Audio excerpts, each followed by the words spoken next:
What's going on? 6 o'clock. Good morning from the 104.5 The Zone Studios. I am Robert Walsh. The big news of the day yesterday, Bill Belichick headed to Chapel Hill signing a 3-year, $30 million deal to become the new head coach of the Tar Heels. Jonathan Jones of CBS reporting yesterday that the expectation is that NIL at UNC will be upwards of $20 million for Belichick's program. There will be as many as 30 new staffers as well. Massive commitments from Carolina to its new head coach. Belichick had previously never coached in college, but does have a tie to UNC as his father, Steve, coached the backfield at UNC from 1953 to 1955. Titans with a pretty lengthy injury report as a number of contributors were not on the field. Tyler Boyd, Kenneth Murray, Tony Pollard, and Tavondre Sweat did not practice. Big Jeff had a Veterans Day off. And Thursday Night Football tonight, usual powerhouses, both the Rams and the 49ers, scraping to stay in the playoff picture at 7-6 and 6-7, respectively. 49ers are down yet another running back in Isaac Guerrero. It is expected that former Memphis running back Patrick Taylor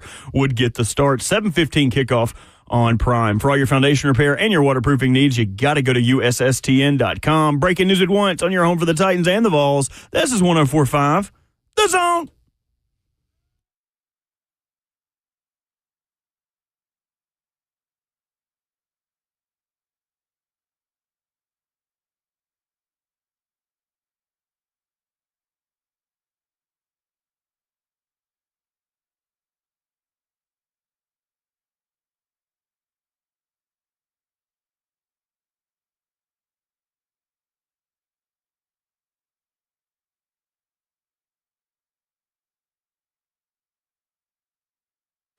Thursday morning, and on this radio program, we know it as Friday Junior, starting right now on 104.5 The Zone. RKW is on your airwaves. Ramon Foster, Kayla Anderson, Will Bowling, Robert Walsh makes the show happen. We make you U.S. currency a little bit earlier in your Thursday today. Moving around the lineup just a bit, the Thursday 3 leads us off coming up in 20 minutes. Coach Mack, he's always right on time. 7:20 on Thursday mornings, talking Titans and maybe a little bit of Bill Belichick this morning. Voice of the Vols, Bob Kessling at Hour 3 today at 8:20. And Ron Slay talks Tennessee hoops and life lessons at 9:20. 615-737-1045, Thursday, December the 12th. Good morning. How are we doing? Hey, good morning, there's good people. Ron. I know Ron's like he can be on every day of the week, and we always feel like he brings the energy. Right? Doesn't matter what I don't know day who Ron is, but sure. Ron Slay.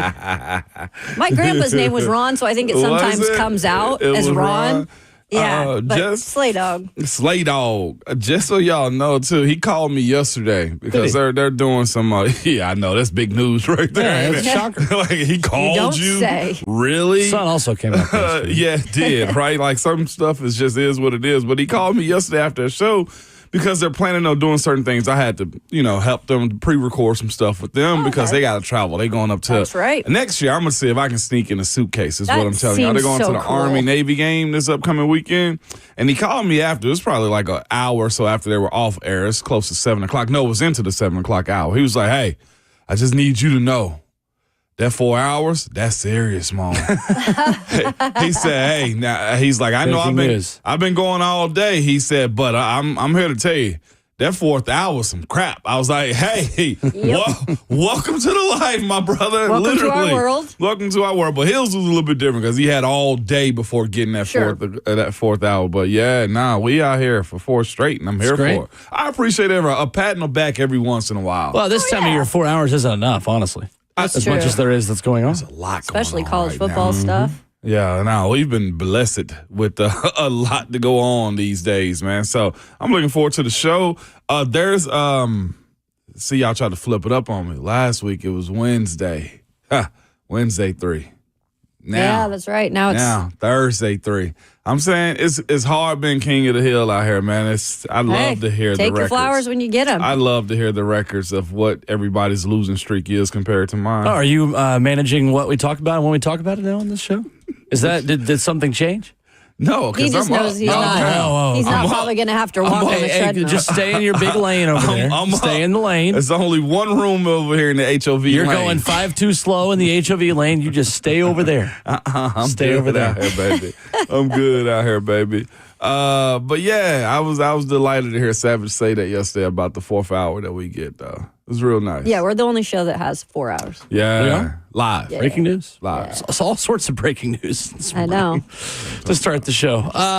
Well, the breaking news yesterday, it really happened. Bill Belichick, UNC. Wow.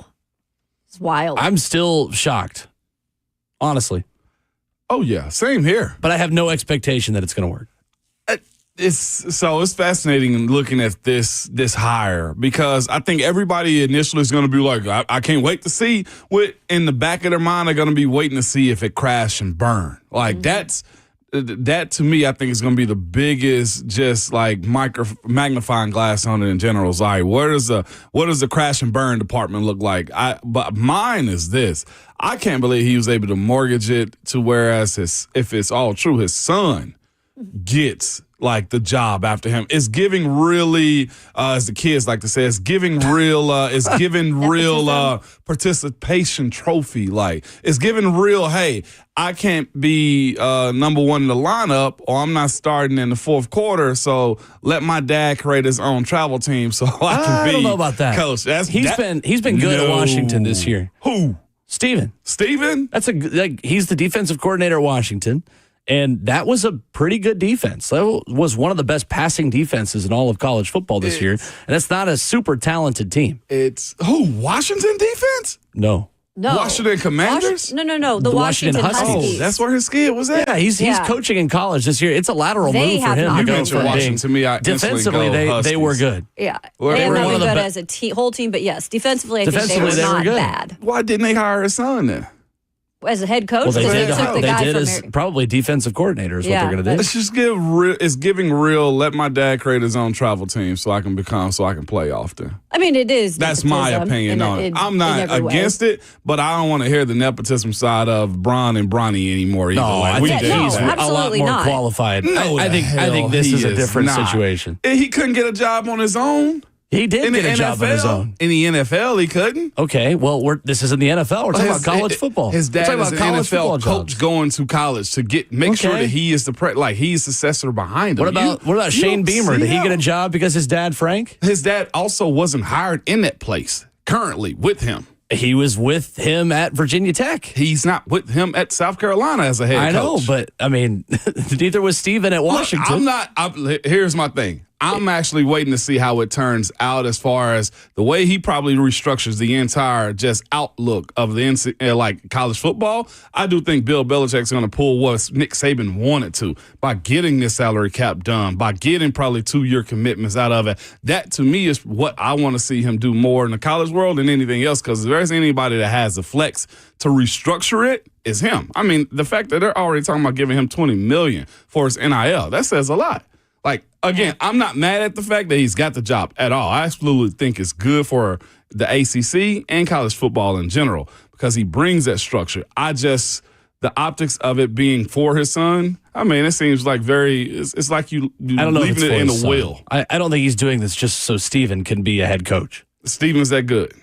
I don't know what he is as a head coach. We don't know that. He did a fine job this year at Washington. I just don't think him getting a job there is significant. Because Bill's, first of all, it's got to work for Bill in order for them to want to double down on this style of coaching. It's such a big wild card. It's one of the weirdest things to happen in sports in the last decade. Yeah. I think the biggest thing that I'm interested in with this is the logistics part.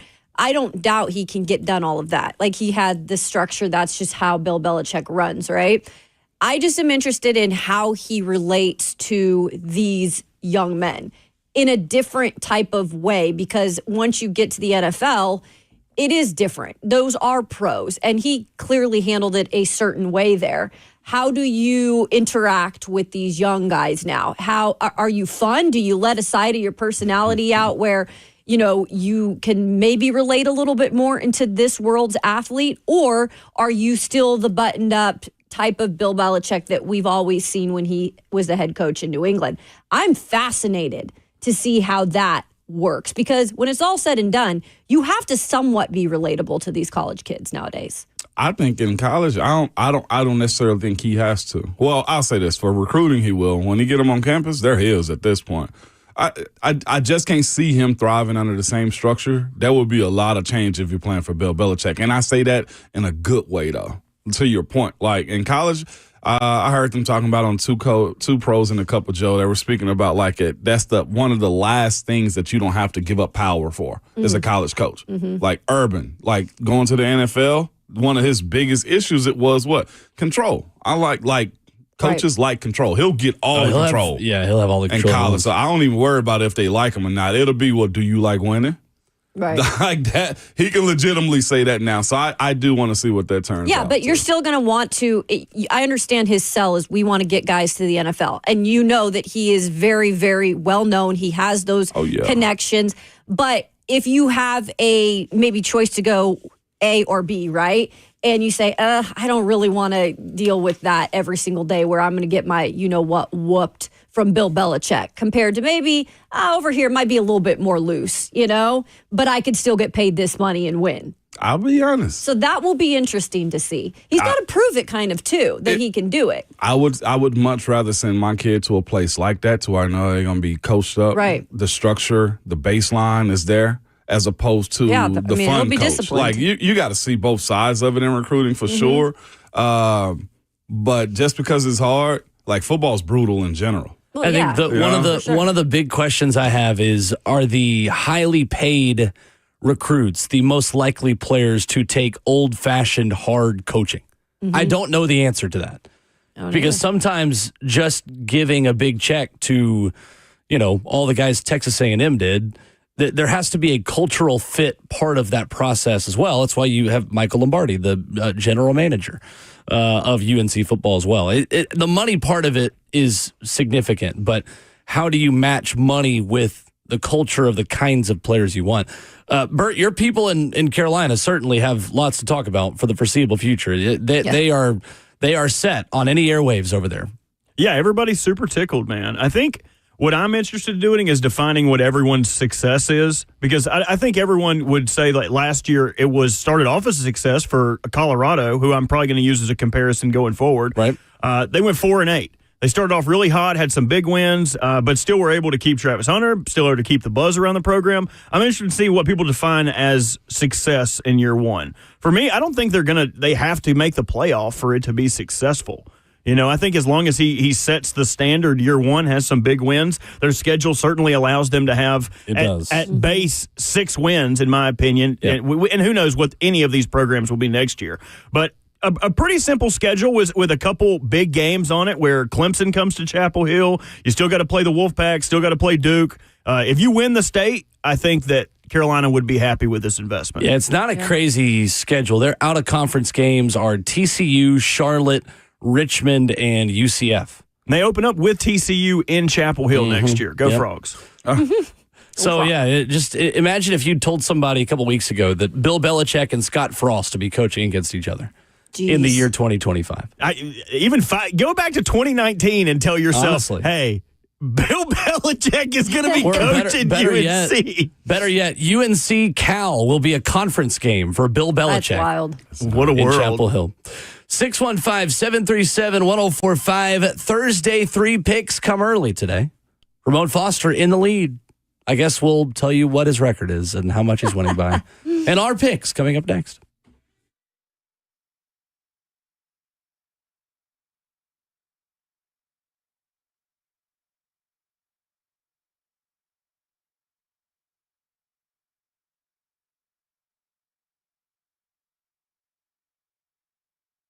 Did you know that up to 50% of the air you breathe in your home comes from your crawl space? Have you ever looked in your crawl space, though? I get it. Most of us don't even want to know what's in there, but moisture in your crawl space can create unhealthy issues that can make their way into the air you breathe in your home every single day. It's Ramon Foster. This is where United Structural Systems can help. USS has been keeping homes dry and stable in the Middle Tennessee area since 1994, so they aren't going anywhere.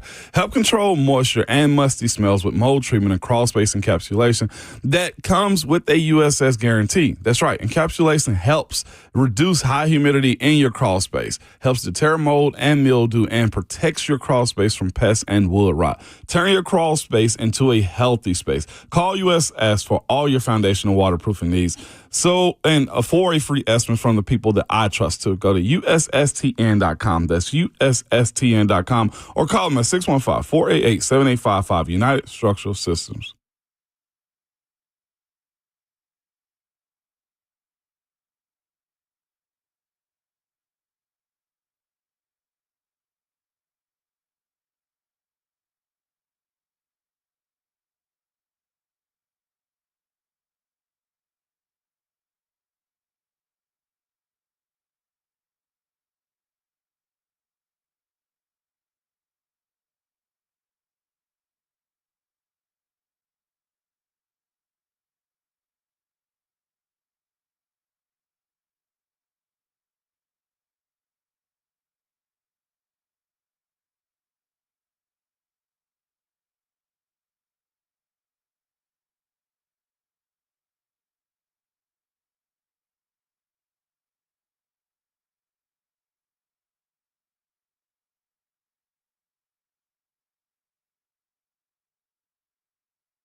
RKW 104.5 The Zone. Ramon Foster, Kayla Anderson, Will Bowling. I'm surprised Ramon didn't bring in a crown this morning. That's He'll do how it when proud it's he all is over. from going from what? Worst to 20 first. games under 500 Yes. last year to leading the Thursday 3 by a 3-game advantage. How do you What'd feel? you do to get better is my question. I'm more sensible now. Okay. So you just weren't sensible. Okay. Ramon's hate lined up with real things that are happening in Got it. college football Got it. this year. Being jump started by that weekend I had a couple weeks ago was huge for me though. The Syracuse week that was big 3-0. time. We don't remember your weeks. Oh, yeah, the Syracuse week. Syracuse has played 12 games this year. How am I supposed to remember the one you I got got them written right? down in case y'all needed to hear Oh, about it. of That was course you did. Tulane, Memphis, Ohio State, Michigan. Yep. That's right. I've been hating on Ohio State, okay? And then Miami, Syracuse. What I'm hearing Yep. is that when rivalry week happens, you are such a hateful person in terms of your sports hate that you just connect with rivalries. Well, listen, I'm changing it up to love this weekend, though. Are you? I switched it up. I did. Yeah, absolutely. My first pick this weekend is going to shock y'all. Well, Ramon Okay. is 25-20. He was 2-1 last week. The Not rest bad. of us are 22-23. We were all 1-2 last week. Yeah, that's right. I know. That At least is it's all right. three of us. Look at Kayla like y'all going down with me. Somebody going down with I didn't lose last year. I came in second, bro. hey. Just saying. What did Janet Jackson say? What have you done for me lately? That's all I'm saying. That's what I'm Be saying. dropping no Janet Jackson. Tied for third. Yeah. Woo. Tied for losing. I'm not letting up either, just so y'all know. That's fine. I had somebody When try have to you bribe ever me let this up at morning. any point in your life in any regard? I appreciate that right there. Yeah, no, Alvin, I don't you knew expect that. you to let up. knew Ramon that. must be a menace on family game night, just terrorizing Keisha and the kids. Oh, sorry. Back to home base. Ramon was the kind of kid that when RJ and Miles were like 5 and they try to dunk on a little toddler basketball poop, get not in my house. Get that out of He's here. the kind of kid who'd stuff all the Monopoly money in his pants. Yeah, I facilitate competition, okay? That's what I do. Yeah. I set up competitions. It's what we do around here. So I'm glad y'all are playing my reindeer games, man. So there we go. All right, Rudolph, go ahead and take your first pick. My first pick, since we're done with them, okay? Cleveland and Kansas City this upcoming weekend. Kansas City got issues, and I think everybody's waiting for the ball to drop with them, okay? They got to go to Cleveland. It is a 12 o'clock /1 Eastern game. I'm actually taking Cleveland at home +4 this upcoming weekend for the basis that, look, Myles Garrett was a little sick last week. He needs a bounce back. That left tackle problems and tackle problems they got in general won't be enough, I think, to save Patrick. One thing that Cleveland does is squeeze the pocket. And I got a feeling that's where Schwartz is going to be able to do that against Patrick. So give me the +4. It will Give you +4.5. Ooh. Dang. Own it. Rich get Look richer. at that. Go ahead and write that down so I don't forget that. It will be a cold day in Cleveland. It's supposed to be a low of 44, but it's also going to rain. 60% Ew. chance of rain in the game. So cold and rain. And lake That's effect? where, No, thank that's you. where Cleveland beats you. Like, it has to be their elements. Like, you drive up to that stadium and see that lake sloshing up against those rocks, Oh, yeah. it's going to be a long day. Sloshing against the rock. You listen, if there's one thing I'm I've telling never you, seen a lake. I mean, that lake's really sloshing today. dog, drive to Cleveland right. It's about all there is there on the shoreline pass. is rocks. Oh, my God. I will pass. Okay, well, yeah, that's an interesting game. So, are the Chiefs? Is their luck just going to run out at some point? Because they always do this, It did and in then Buffalo. they still get better. That's still their only loss. They still get better as the season goes, and Patrick always just finds a way. And that's that to me. Like, just describing them as when they're winning the way they are, it's just like, well, dang, yeah, that's what winning teams do. Like, they find ways to win.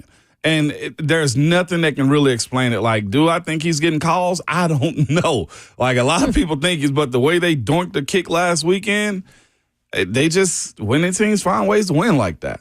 Yeah. I don't know when it's going to run out. His tackles are trash right now. It's volatile in Kansas City. But until it drops fully, I don't think nobody's not going to believe they're not going to win big. And they could be getting better. We learned yesterday that Hollywood Brown is targeting Week 16 He's or a finally Week coming 17 return from his Okay. sternoclavicular injury he suffered Week 1. Hello, you didn't have to be that scientific before 7 a.m. today. Sternoclavicular? I'm That's just crazy. relaying the news, man. I mean, did you study that word? Nah, I just born like this, Sternula man.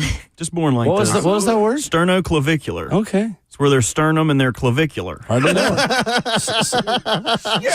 had to bring it back down. Sternoclavicular. I hardly know it. All right, Bert, heads or tails? Tails. Goodness. And all right, Kayla, you take the next pick. Hey, now, heads win. Okay, let's see here. Give us heads. Let's go with Bears at Vikings. So I feel like in this one, I don't want to pick one team in this, but I am going to go with the over. It's set at 43.5. I know that the Vikings have one of the better defenses, but the last team this team met, they actually played a really close game. It was pretty high scoring, 30-27. This is at the Vikings this time, so we don't have to worry about the climate in Minnesota right now, which I haven't even checked what that is. Yeah. So I feel like with one of the top scoring offenses with the Vikings, I feel like there's going to be points in this game regardless because of how they play each other as division rivals. So give me the over. 44.5. It is up one more point. What Bears, the heck? Vikings. Yeah. What are you looking at? FanDuel Sportsbook. Same thing I look at every time we do this. I get snubbed here. All right. Well, I'll still if you go take to it. FanDuel Sportsbook, you'll know what the numbers are. That's got to earn it. That's all. All right, if Ramon is going with love this week, then I'm going with hate. You know, it's the Army-Navy week, and there is a team that is flying a false flag, if you will. Navy, count your days. Our seas will be unprotected after this because Army is going to take the tanks to the what did General Patton say? To the last drop of blood, to the last drop of gasoline. They're going to take them from end zone to end zone, pillar to post. It does not bother me, this spread. It's a little higher than I would like, but I'm going to take Army 6.5. I think they're going to cover. I think it's not just for me. They're fighting for this country. We need the superior military on top. Give me the Army. Okay. I like it. Okay.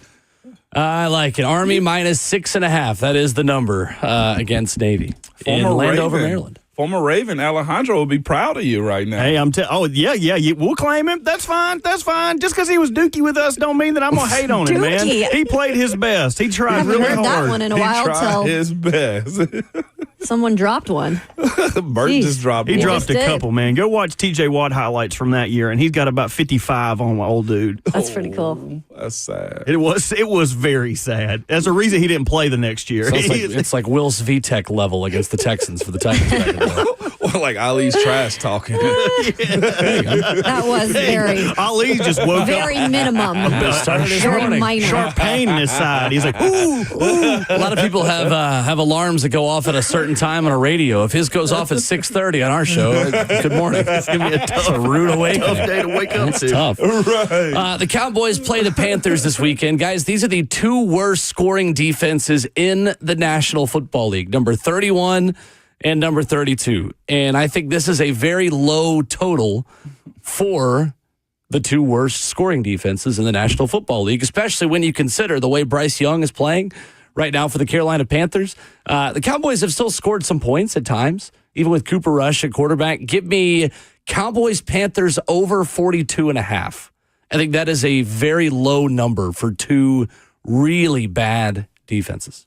All right. My first pick. Carolina's kind of been doing it on both sides with the ball running and throwing. Adam Thielen coming off injured reserve has been huge for them, and Chuba Hubbard just never missing a step. Jonathan Stewart, it doesn't matter. Bring him in the lineup just for him to get hurt again. I saw a report that it was like David Tepper trusting his coach and GM to do their jobs. Like, that's the craziest football story to come out of North Carolina this month. Not Bill Belichick. It's David Tepper trusting his people to do their jobs. I got a buddy of mine that sent me a futures bet. Said, look, if you want to go ahead and make some prop money right now, go ahead and bet the Panthers win the NFC South next year. Wow.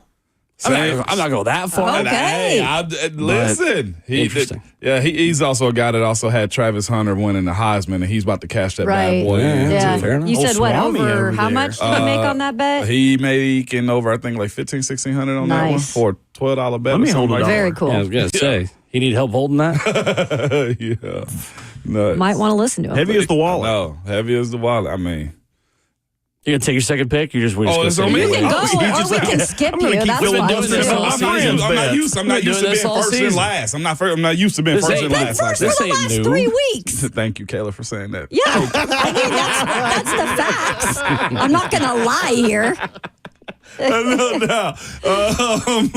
My next one, man, I'm going Army Navy too, man. I'm not picking a side on this one though, because unlike Bert, I like both sides when they're fighting for us in war. Okay, hard to bet against the armed forces. Nah, I would have. I mean, shout out to our guy Al on this one. Okay, but Bert took it. But I'm taking the over under on this Army Navy game. Both. He's taking both. You heard it. The over and the under. You win either way. So those are Ramon's final 2 picks. Bert, back to you. I'm choosing the category of what I'm betting. I'm betting the over 39.5. I think it's too low for two teams that are averaging about 30 points per game anyway. 20 and 20. I mean, we eating on the weekend is what I'm telling y'all. I feel like that's easy money right there. Like, this is what I'm doing. I'm going with the most logical thing. These two teams average 30 points a game.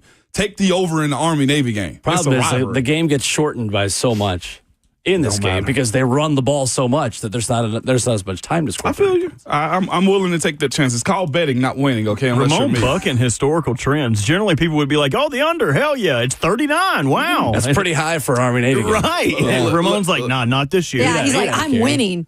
I ain't dogging you either. Talk it into existence. I bet.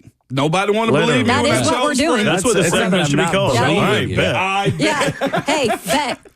I bet. That's it. I like that. I bet. Okay, my turn. Let's go. Tampa Bay visiting the LA Chargers. LA Chargers coming off of a tough 19-17 loss to Kansas City.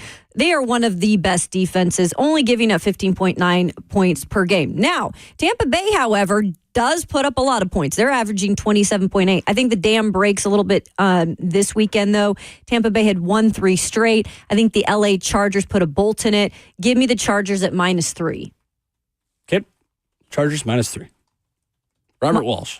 The game of the week this week, Bills and Lions. I think this should be a lot of fun, and I also think there should be a lot of firepower. I think they're going to both be slinging the ball, running the ball, doing a lot of scoring. I'm going to take the over in this. I've got it at 54.5. If Josh Allen wants to stay in the MVP's good graces, he's going to have to continue putting on 6 touchdown performances, and the Lions don't have wiggle room anymore, with the Eagles also keeping pretty consistent in the NFC. If they drop one, I think they are tied as a record, so both teams have a lot to lose, but I'm going to take the over in this at 54.5. 54.5. There you go. There Bills you go. Lions. Few things have surprised me more this season than how good Bo Nix has been in the NFL. And I like the Denver Broncos at altitude at home to cover a 3.5 point spread against Anthony Richardson and the Colts. Yep. I see the Colts struggling to score on the Denver defense that has been terrific this season. So I think this one's pretty straightforward. Broncos, the best defense of the NFL, according to EPA. Yeah. What the analytics say. So give me Denver -3.5 over Indy. I also have that. And I would add to that, too. The Colts have won 2 out of their last 3. However, the teams that they played that they've gotten wins against, they had a 1-point win over the Pats. They completely got destroyed by the Lions 24-6. And then they had a 1-point win over the Jets. So it's not like they're winning these big time games. So I also am going with the Broncos -3.5. I'm really glad you talked over me so my nay couldn't be saved. I did hear that. That was great. That worked You out. could for do the it best. again. I'm good. Okay. Ramon Foster. Last pick on me, man. I'm going to the Pennsylvania Professional State Championship game. No, you're not. Yes, I am. Pennsylvania, professional. I was like, no, What? I'm going to the Pennsylvania So Allentown Penitentiary. is taking on St. John Bosco this weekend, and they're going my to play the game at goodness. State College. It's a 6.5 point spread. There's a 4-star recruit by the name. Yeah, no, we're not doing that. They're children, Ramon. What are you talking about? Bert mentioned hey, listen, if depending on what goes on in Nissan on Sunday, like y'all need to rush home because that 3:00 slot is legit. Between that Bills Lions game and that Steelers Philly game, that's a hot afternoon ticket right there, y'all. Just in case, I hope it leads up to that anyway. But I got Pittsburgh versus Philly in Philly. Cool couple things about that. Steelers have not won in Philadelphia since 1965. What? We have not. No, it's crazy going up So it's there. like a Thursday It's thing, like too. Tennessee going to the swamp. Yeah, It's no. that old How Stiegel Thursday they connection. can't win. Yeah. You guys Wow. familiar with the Stiegels? Yeah, No. the Steelers during the war. During the war, there was not enough players on both teams to make a team, so they combined and became the Stiegels for 1 year. Oh, that's kind of cool. Probably played in Franklin Field back then, too, in Philly. I mean, Unless they were playing in Pittsburgh. I'm not even sure where they played. I should probably know that history. But because Franklin Field, where they have Penn relays that are broadcast every year, used to host the Eagles. Okay, for sure. Okay. With that being said, the Steelers not winning there. Eagles got a lot going on. There's one thing Mike Tomlin does do is seek out that type of stuff. He loves talking about other teams' non-football issues, and the fact that AJ and Hurts got that going on this weekend, I think minimizing Saquon is going to be the biggest thing they have to do to win football games. Also, the Steelers may not have won since 1965, but Russell Wilson has never lost in Philly or to the Eagles at all. He's 6-0 versus the Philadelphia Dang, that's Eagles. a great little nugget. So give me plus 5.5 Pittsburgh. Steelers plus 5.5. Bold. So Russ will cook. Very bold. He has been. A Philly cheesesteak. He's been excellent this year. No, I know. All right. So I guess since Kayla already gave her third pick, Bert, it is all you. Is up on me again. The enemy of my enemy today is still my enemy. I'm going to have to go to the Titans-Bengals game. I think 5 points is very generous. Looking at the injury report, the Bengals still, and they have been marred with injuries in very important spots the entire year. Orlando Brown still not practicing with that fibula. See, if you ask me an easy injury, I can't say that. You're the type of guy that's hitting 3-pointers but can't hit free throws. Can't do a layup, man. Can't hit a layup. But the injuries don't bother me. I think the Bengals are right on the precipice of being kicked out on the playoffs. Another loss will hand them that ticket. So I'm going to have to take the Bengals here, -5. I'm going to give you a half point. 4.5. 4.5. Wow. Is what the line currently is. And it's still victory scream. Is that a turkey back there? It's still -120 at 4.5 too, which means it's probably going to move again. Yeah. Can I wait? No. Can I wait to put it in and get some more? -4.5. That's tough. Take it. That is what you get. I am going to a Thursday night football tonight. I like the 49ers tonight. I think they found something last week against the Bears. They absolutely mollywopped the Chicago Bears last week, who with an interim coach have not gotten the interim coach bump and do not look like themselves. I just like San Francisco. I think it's one of those games that they show up, and I think the Rams have a little bit of a hangover off a very taxing and emotional and stressful game on Sunday afternoon. Meanwhile, the 49ers had their feet kicked up after they made short work of the Bears and did not have to really exert themselves very much. Maybe they're rounding into form. Who knows? Kind of a loser leaves town game. Whoever doesn't win this game is kind of on the outside looking in. Whoever could win it might be able to still make a run. So I'm going to go 49ers. Okay. Man, that game right there. So I was that close to picking because I couldn't decide. I know. That's also a very physical game, too. Those two teams getting together, it's just hard to call it because who's going to be the most physical, too? I like to say the 49ers, but the Rams got a young group of guys, man. Jared Verse, Braden Fisk, those are just young pups. They are a very physical style of football. The running back injuries don't bother me for them either because they're just a team that just cycles guys in and out. It's just going to make sense for them. Who am I forgetting? Byron Young's on that squad. So, I mean, they got a young group, man. Vol. 615-737-1045. Along the NFL lines, if the Lions are the best team in the NFL, who is second best? I think it's a pretty big debate you could have between at least 4 teams. We'll dive into that coming up next.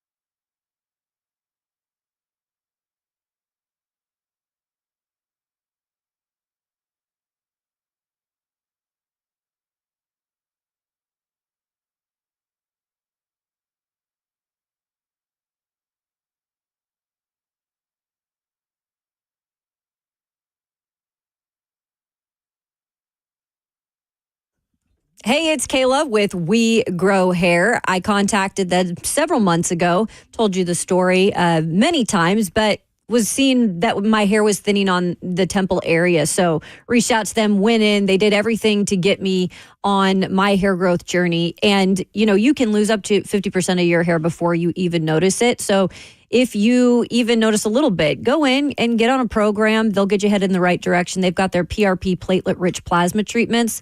Those are great for hair growth within 1 to 2 months. They have FDA-approved laser therapy, super simple. You go in, 30 minutes, you're out the door. That has really helped me restore my hair back. They also have their trademarked hair transplant procedure. That's going to give you 3 times more hair in just one procedure if you want to go that route. You cannot buy this cutting-edge technology online, folks. For almost 30 years, We Grow Hair. They've been Nashville's hair restoration premier medical clinic. And you don't have to wait. You can get your free evaluation today. All you got to do is call them 615-376-6010. That's 615-376-6010. Or just go to wegrowhair.com.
So it's pretty easy to tell going into the NFL weekend who the best team in professional football is, but after that, it's a bit more difficult.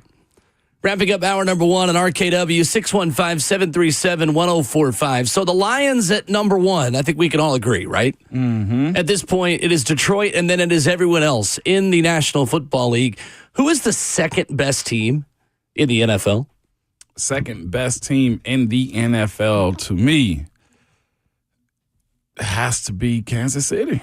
Really? It has to be. So even though Buffalo beat them? Yeah, even though Buffalo beat them, I mean, if we're going off the college football playoff metrics, right? Quality losses matter. Mm-hmm. And for me, I do think Buffalo's that legit. I think they had a couple of lulls against Baltimore and against Houston, but like watching Josh Allen turn into, in my opinion right now, I feel like he's probably the front runner for MVP in the NFL. I would agree. I think they're getting hotter. Also, they got a run game finally, it seems like.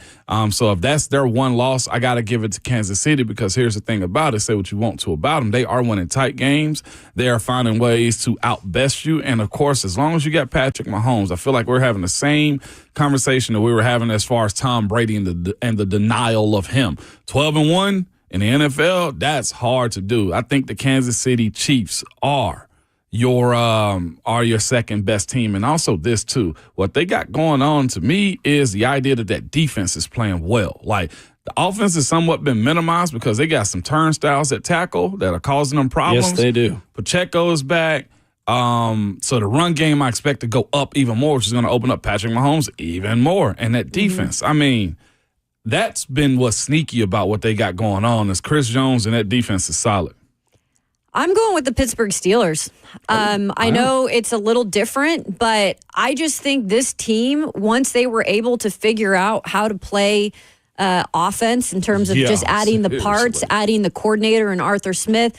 Look, I cooked Russ for the last couple of years, but he's cooking again now. And in Pittsburgh, where I didn't necessarily think that would be the fit for him, but it clearly has been a fit. And there we go. So scared me. I like the Steelers right now because we always say how good they are no matter what because of Mike Tomlin. I truly believe he is just one of those coaches that can make his teams compete. But now you actually have an offense mixed with that defense that's always what it is. And they've won really gritty games. They've won games by a big amount. They play in one of the toughest divisions, one of the most physical divisions. We'll see this weekend when they play Philadelphia.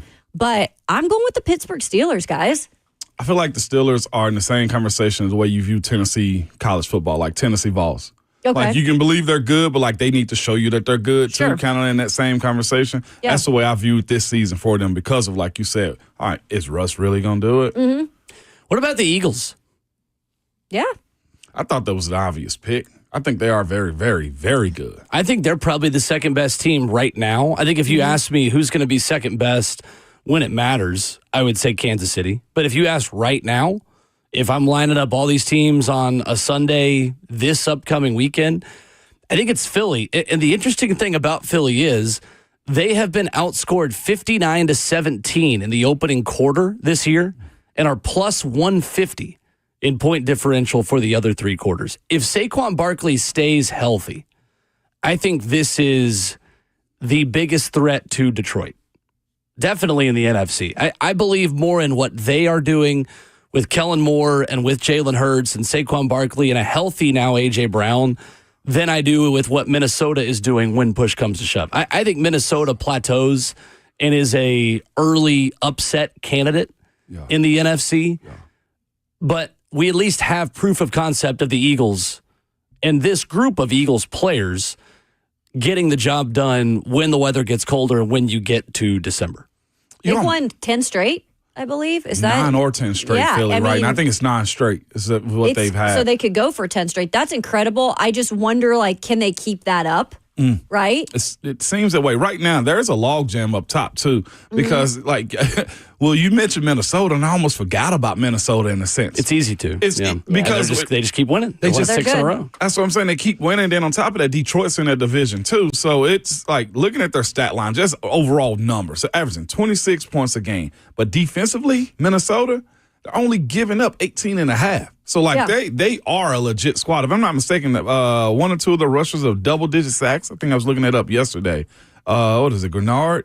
I think he's already in double-digit sacks. Like, they got a squad. They got a defense. They're doing everything you want them to do, but they're still behind Detroit. Philly, to me, yes, 100%. They have everything that you don't have. Basically, right? They got a D-line, they got an O-line, they got a quarterback that can run the ball and chuck it down the field because he's got weapons galore. And Saquon, to me, again, without Josh Allen in the league right now or Lamar Jackson, he is the front runner for MVP. It'd be crazy if he could get it. I doubt it because it's such a quarterback trophy. But he is the X factor. And what's nuts about Philly down the stretch, too. I was just looking at this. Their last games are tune-ups. Yep. They got an opportunity to get right before the playoffs, and it's crazy. Yeah, if they can get past the Steelers, which is going to be really difficult. I think that will be the most physical game that they've played. They've got the Commanders which anything can happen in that game. The Commanders are an interesting team still. Is that Washington? But then versus Cowboys and versus Giants. So, you guys see T. Higgins fired his agent yesterday? Yeah. David Mulligetta. Kelsey Conway with the report, Cincinnati Enquirer, saying at the very end of this whole piece, quote, Burrow, Chase, and Higgins believe there is a world in which they can all stay together in Cincinnati on long-term deals. It is now up to the Bengals to make it happen. So, big headline for Cincinnati as they come to Nashville this weekend, and as the Titans perhaps pursue T. Higgins this upcoming offseason. Yeah. Mulligetta is the wide receiver contract whisperer. Is he? I mean, he's the one that crushed it with AJ and Debo and everybody a few years ago. He's that guy. Yeah, that's interesting. Is it because he wants too much money from Cincy? Well, probably, right? I'm sure there are plenty of places that will too take much him, for Cincy, clearly, but maybe not too much for organizations that pay their players. There you go. That's what I was going to say. I mean, seriously, it's Cincinnati. I will believe it when I see it. Now I will believe it when I see it. They do have $60 million in cap space next year, but I will say, like Will said, a potential hide the money, y'all. I know. There's broke people around. They got to pay a lot of bonuses up front and a lot of guaranteed cash to a lot of dudes at the same time. Yep. It's a lot of money you got to float as an owner on the front end. 615-737-1045 is our number as we start hour 2 next. Bill Belichick's hiring is official in Chapel Hill. Will he be successful? And Andy Staples brought up a really interesting point about a key difference for Belichick now versus a strength that he had in the NFL. We'll dive into that next.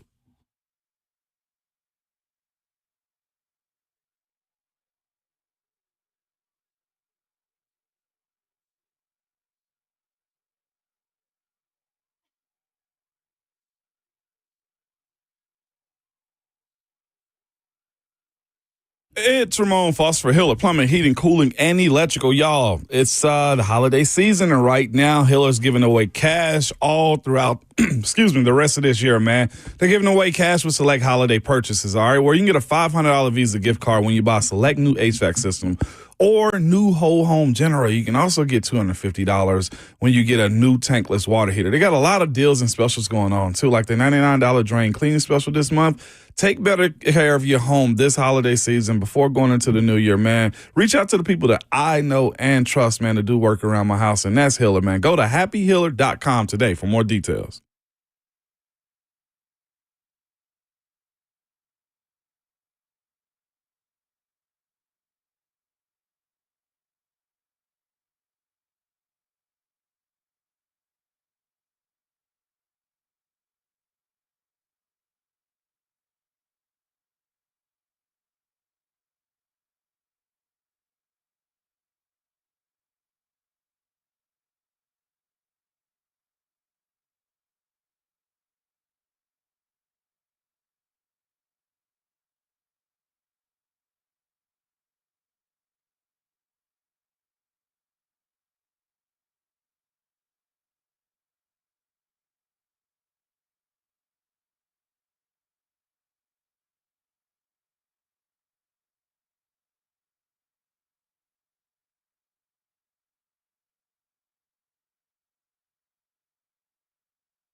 What's going on? 7:01. Good morning from the 104.5 The Zone Studios. I am Robert Walsh. The big news yesterday, Bill Belichick headed to Chapel Hill signing a 5-year, $50 million deal to become the new head coach of the Tar Heels. Jonathan Jones of CBS reporting that the expectation is that NIL at UNC will be upwards of $20 million for Bill Belichick's program. There will be as many as 30 new staffers as well. Massive commitments from Carolina to its new head coach and the program. Bill Belichick had never coached in college previously, but his father did at coach at UNC in 1953 to 1955, coaching the backfield. To the Titans injury report, pretty lengthy one, as a number of contributors were not on the field. Tyler Boyd, Kenneth Murray, Tony Pollard, Tavondre Sweat, all not practicing. Big Jeff with a Veterans Day off. For the Bengals, Orlando Brown still missing practice with a fibula injury that has plagued him for a few weeks now. Thursday Night Football tonight, usual powerhouses, Rams and 49ers, scraping to stay in the playoff picture at 7-6 and 6-7 respectively.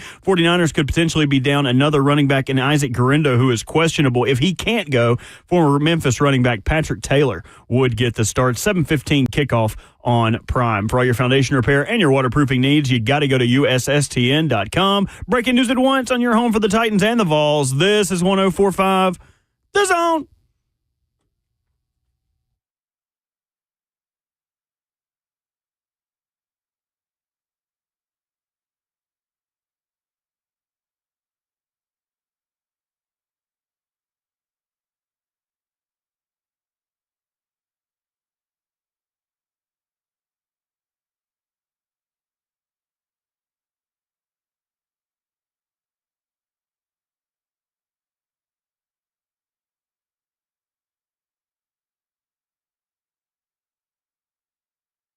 Seven a.m. in Nashville, and hour number 2 on your Friday Junior is here already. Hope you're having a great start to your morning around the Music City and the world. If you're streaming us live on Facebook Live, YouTube, Twitter, or Twitch, you hit the comment section.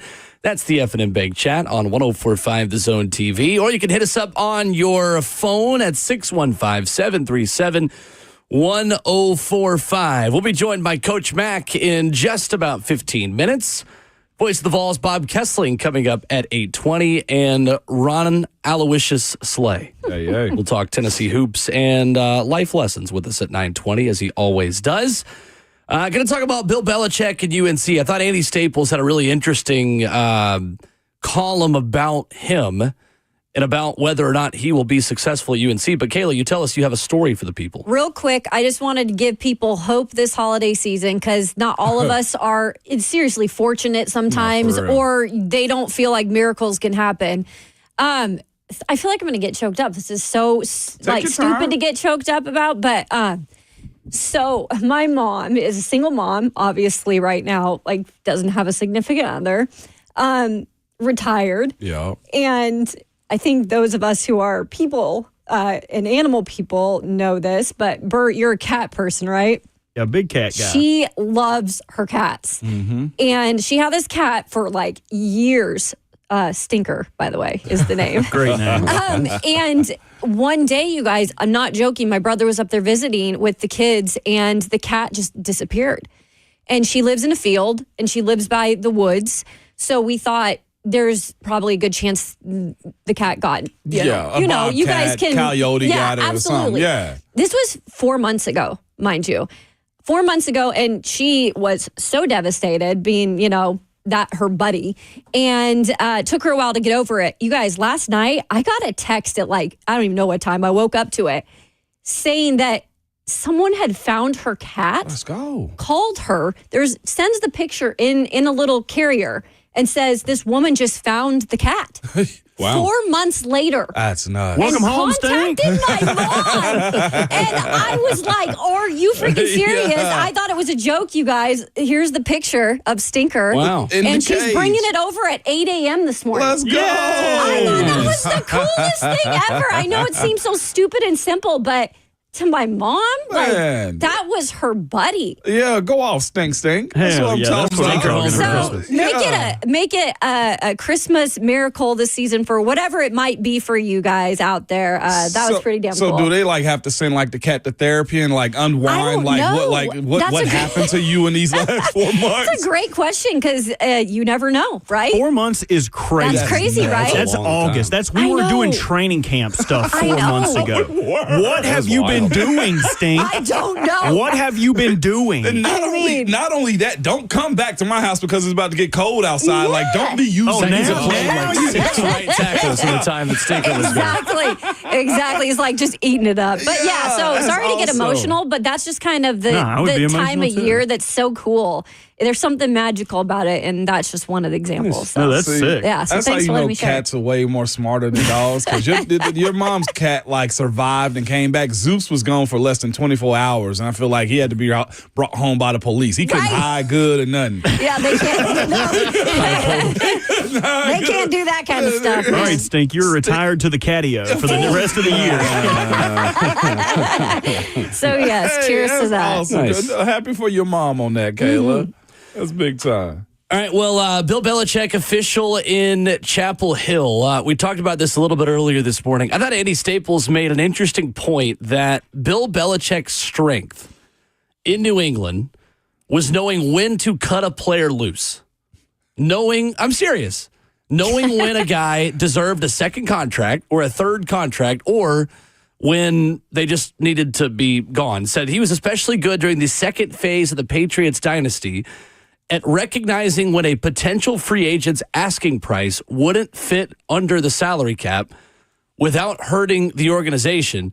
How much is Bill Belichick going to have to do that now when a player demands a new deal every year? Because essentially in college football, everyone's a free agent after one season. Maybe I'm giving him too much credit. Maybe I am, but I think he's going to have a baseline to what his expectations of a commitment / signing day like sheet is. So to your point, Will, like missing, like I can't wait to see it. It's going to happen. Like he said he wants to develop pro guys for the NFL. And like if you're unprofessional, he's just going to ship you off. Like one of my good friends who's now the head coach, like he's the product of that to happen too. Right. And I forget, we went to go play them and it was who was it? Hightower and then Landon Roberts. I was like, man, where my dog Mayo at? They was just because he was still on the team. He's like, well, we playing now. Like he will move on from you quickly, man, and love you just the same. And that's what like a lot of people that's wanting to be recruited by him, Kayla, listeners, you're going to probably have to understand that too, because I think he operates with the idea, I want to win. So missing class, probably going to get fined. Like not living up to your performance. I don't know if you can do that.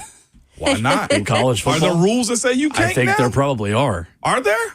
I mean, I don't know. Well, what I know about NIL is this. If you don't live up to it, like I think some guys are incentivized in their contracts. So there will be, I think, portions of those. And it might not be like it is in NFL where it's $1,500. I'm like $1,000 a pound if you're overweight or something. I got a feeling he's going to start treating them like young pros if that's what he's wanting to set up for. Because if you give me $20 million, don't waste my money. That's also that side of it, too, that I feel like Bill Belichick understands. Like, the idea of him being GM / head coach is a real thing. So, parents, if you're going there, I would expect, Bert, that you're going to be running a tight ship. Well, he has his work cut out for him in his first task as new coach at UNC as 5-star defensive tackle Travis Shaw, before he was announced as the head coach, announced that he would be going in the transfer portal. I would assume recruiting his own, keeping guys that were in Chapel Hill would be his first order of business. So keeping the Grimsley product in North Carolina would be a huge step towards that. Yeah, absolutely. And he has the power to do that, right? Just because of name recognition. And he wants to, and has said the big reason for this is he's got the control, obviously, there, and they're allowing him to have that. But I think it's cool to see how he gets creative with doing this at the college level, because you can take a lot of what you did at the NFL level and bring it over, but you will have to get a little bit creative in how you do it. But one thing that you absolutely know he has going for him, no matter who you are as a recruit, is you know that this guy is so connected to the next level that he clearly has had success. And so if you come there, as hard as it might be, he's probably going to help you be a guy that could play in the NFL. Now, it's not all of them because it's very few that succeed. Still 1%, right? But it's giving you, I think, a better chance than maybe a coach that might be a great coach to play for, but not necessarily guarantees, or not guarantees, I shouldn't say guarantee. It gives you a better chance at making it to the next level. But you've got to be the right player to fit in his system, too. He's kind of like a Nick Saban in the structure and the discipline and the way that he goes about business. But look at all the players that Nick Saban put in the league. Yeah, and that's the other parts behind it, too. Like, there's going to be some crushed dreams. Like, not everybody going to make it. Like, that's the way it's got to be, too. And if he's seeking those types of guys out, the hard conversation with parents early is what's going to be necessary, because I do think he will carry that over. Mm-hmm. This is the closest model to the NFL that I think college has ever seen at this point right now. I don't know. I mean, it's no different than what Nick Saban was doing. I think there are plenty of teams that major in pro development. Like, there are people who have already, Josh Pate was talking about this on his show this week. Like, there are already people in North Carolina whose jobs in that building are to develop NFL players. No, I wasn't talking about that side of development. I was speaking on just like the idea of like decision making, the business of what they got going on. Pro development is what he's supposed to do as coaching. Like, the business of, I thought the original question was, do you let guys walk if they got to expire in contracts and stuff like that? I do think he's going to be more forward. And a lot of coaches are that way, too. We just don't hear the conversation. But I do think he's going to be more forward. You don't work for me, move on. Like, Can you afford to be that? Can he? I don't know if you can. I mean, it seems to me that he's getting whatever he wants out of Carolina. But roster retention is an important skill for college football coaches. Keeping your guys and being able to sweet talk them enough to keep guys around is significant. It is. I don't think you can just kick them out the door. All right, if you're asking for this much, see ya. Like, you do have to overpay sometimes. Which is why I think, in my mind, he's going to have mandatory contracts there. I mean, I don't know if he can. Like, the sport is in a really weird position right now where they're going to have to evolve in order for him to really embrace a pro model where guys have 2-year contracts. It's a 3-year, $30 million. So he's only obligated to 3. Yeah. How much can be changed in 3? Just their structure, or is he won't like? I mean, in college football, everything can change. You never know in a year, right? Completely. That's very true. I'm skeptical it's going to work. I'm really skeptical. I don't think, unless the money really does attract the highest level of talent, I think in order to run a pro-like system at a place like that, and I know the ACC is different. You can be a B or C plus level team even and win 9 or 10 games in the ACC with the schedule that he's got next year. Just look at how many offenses are running pro-style schemes in college football and having an elite amount of success. And again, what is success in North Carolina? Probably 8 wins next year. We'll be talking about how successful that is. So, but if he wants to be a playoff contender and be in the conversation in college football, he's going to have to bring in a lot of people who know college football. Mm-hmm. I agree. And that's going to be really, his staff is going to be critical in this, because if he brings in an offensive mind, an offensive coordinator type, if he was to get Gus Malzahn instead of Gus Malzahn going to Florida State, then I think maybe we've got something there. But he's got to embrace the differences between college football and the NFL. You can't just be an NFL minor league team. Yeah, and he's going to have to bring in someone to help side by side with recruiting, because he's got to be out on the recruiting trail, but he's also got to have a good right-hand man. He's the face now. Yeah. Coming up, I want to ask Coach Mack about what he thinks about the Bill Belichick UNC stuff. He'll always have good perspective on that, as he does literally anything that we could ask him. Coming up next.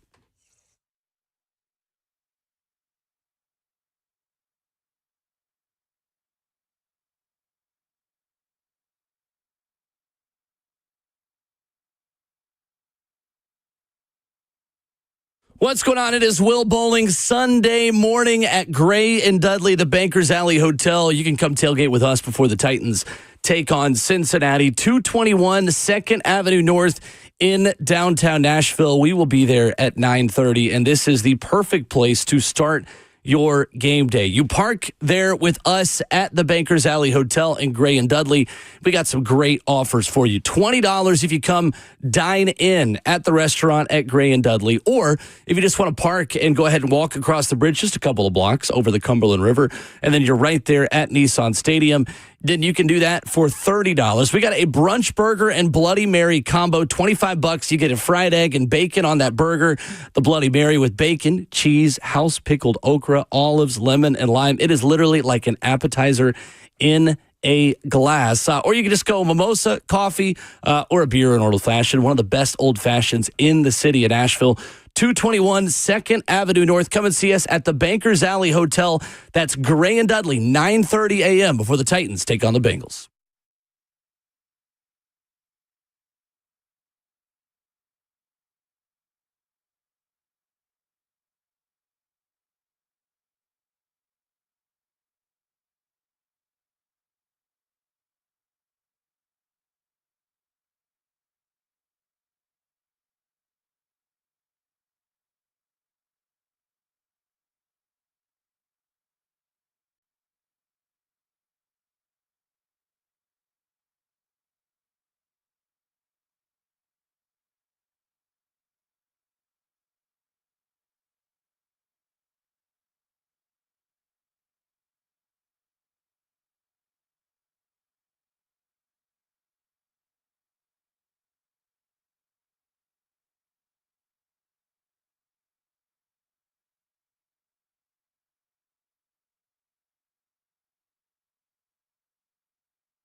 RKW rolls on an hour 2 on this Thursday morning. Ramon Foster, Kayla Anderson, Will Bowling in studio, joined by the head coach at Titans Radio, Coach Dave McGinnis, as we are every week at this time. Brought to you by Two Rivers Ford, the South's most trusted Ford dealer, Two Rivers Ford. Mac, what's up? Good morning. I already told him to his face. I'm going to tell him over the air.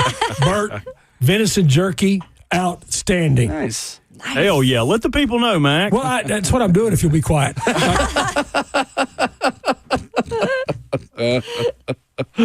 I love it.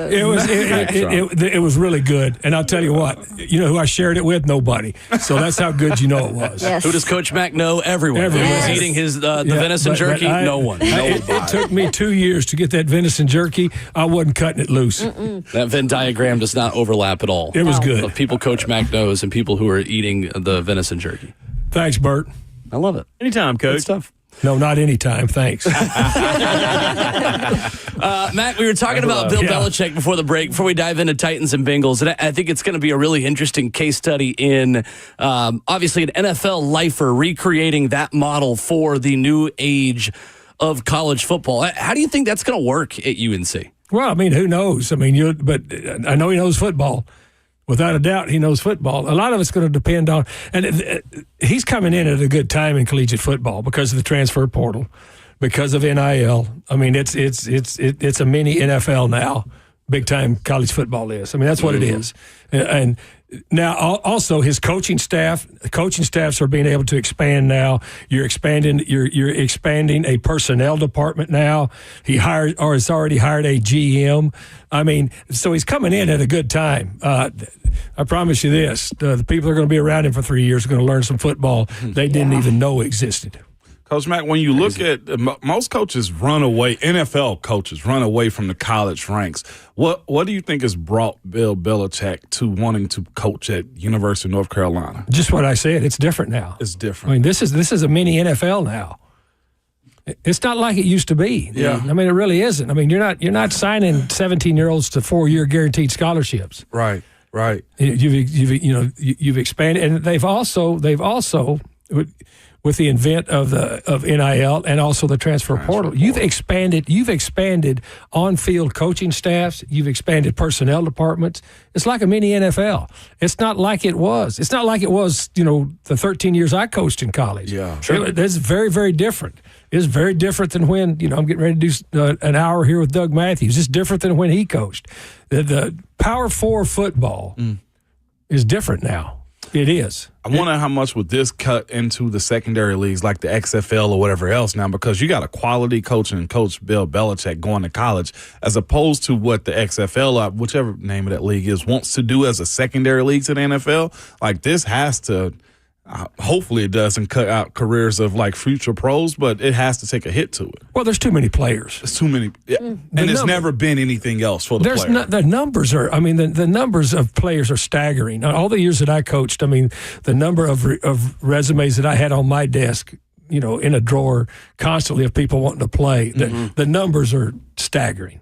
And so that I don't think that will affect it any, Ramon, in my personal opinion. What it will affect those other teams in the ACC. And now it all depends on the type of people that he puts together, because you're still going to have to be able to assimilate into some of the patterns that go with collegiate football. I mean, you're still going to have to. It's not completely the National Football League, but it's more like the National Football League than it's ever been in big-time college football. For sure. Mac, real quick, I know we usually sprinkle in one Vols question as well because you're about to do coach to coach and you obviously are watching Tennessee games and film, but Tennessee-Ohio State is a heavyweight matchup, and it feels to us like Tennessee might be able to do what Michigan did in Columbus and beat up the Buckeyes at the line of scrimmage a little bit with how good their D-line is. It's the defensive front of the Vols versus that offensive front of Ohio State. Yeah. That's exactly what it is. Right. Because the Vols, the defense, if when you really, you guys follow the Vols religiously. Oh, yeah. And so do I, because of what we do on Coach to Coach with Doug Matthews. But that defensive front, that defensive football team and the running game, are really a big, big part of the success of this team this year, of the Vols. Yeah. And the other thing that I think people not that they forget, but they want, this is still a very young quarterback that is playing. Yeah. I mean, this guy's basically a freshman. Still a freshman. And this is a very, very young quarterback. And there's a lot going on with that, just as far as, just being able to manufacture for those many weeks in a row at this high level. The SEC is a grind. The SEC is a major grind, and especially with a young quarterback. So what they did this year as a coaching staff there is really good. Mm-hmm. It's really good, and they've built something up. But we're going to talk about this Ohio State game, which is the only game that matters. Right.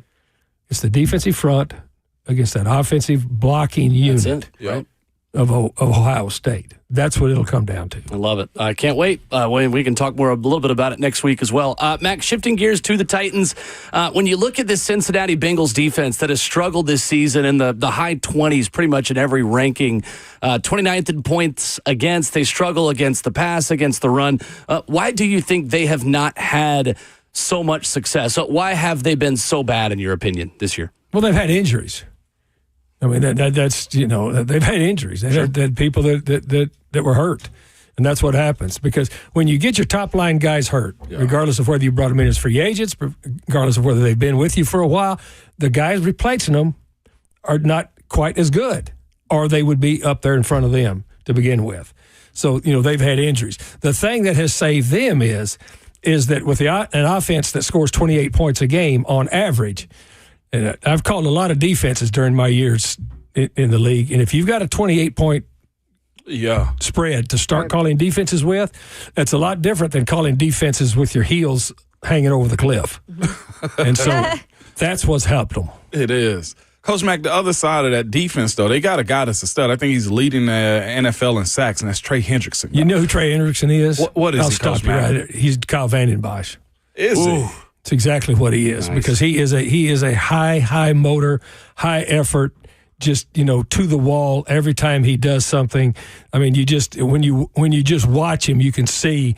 I mean, I drafted Kyle. I was with Kyle. Was with Kyle in two places and watched his career. Start, stop, and then just grow exponentially when he got into the right system here with Jeff Fisher and Jim Washburn. But relentless player. That's what Hendrickson is. So wherever he lines up, Ramon, you better get ready. You better, because I remember saying I'm even a little bit last year, and even on the field, so I'm like, this guy is a dude, man, that bends well. You don't expect him to. His motor's out of this world, too. And the unique thing this week, Coach Mack, as we're watching the young tackle J.C. Latham try to figure out his last few weeks, too, is his ability to power to remove himself from you is by far one of the more elite moves he's got going in the NFL right now. Well, he started out as a speed to power guy. Yeah.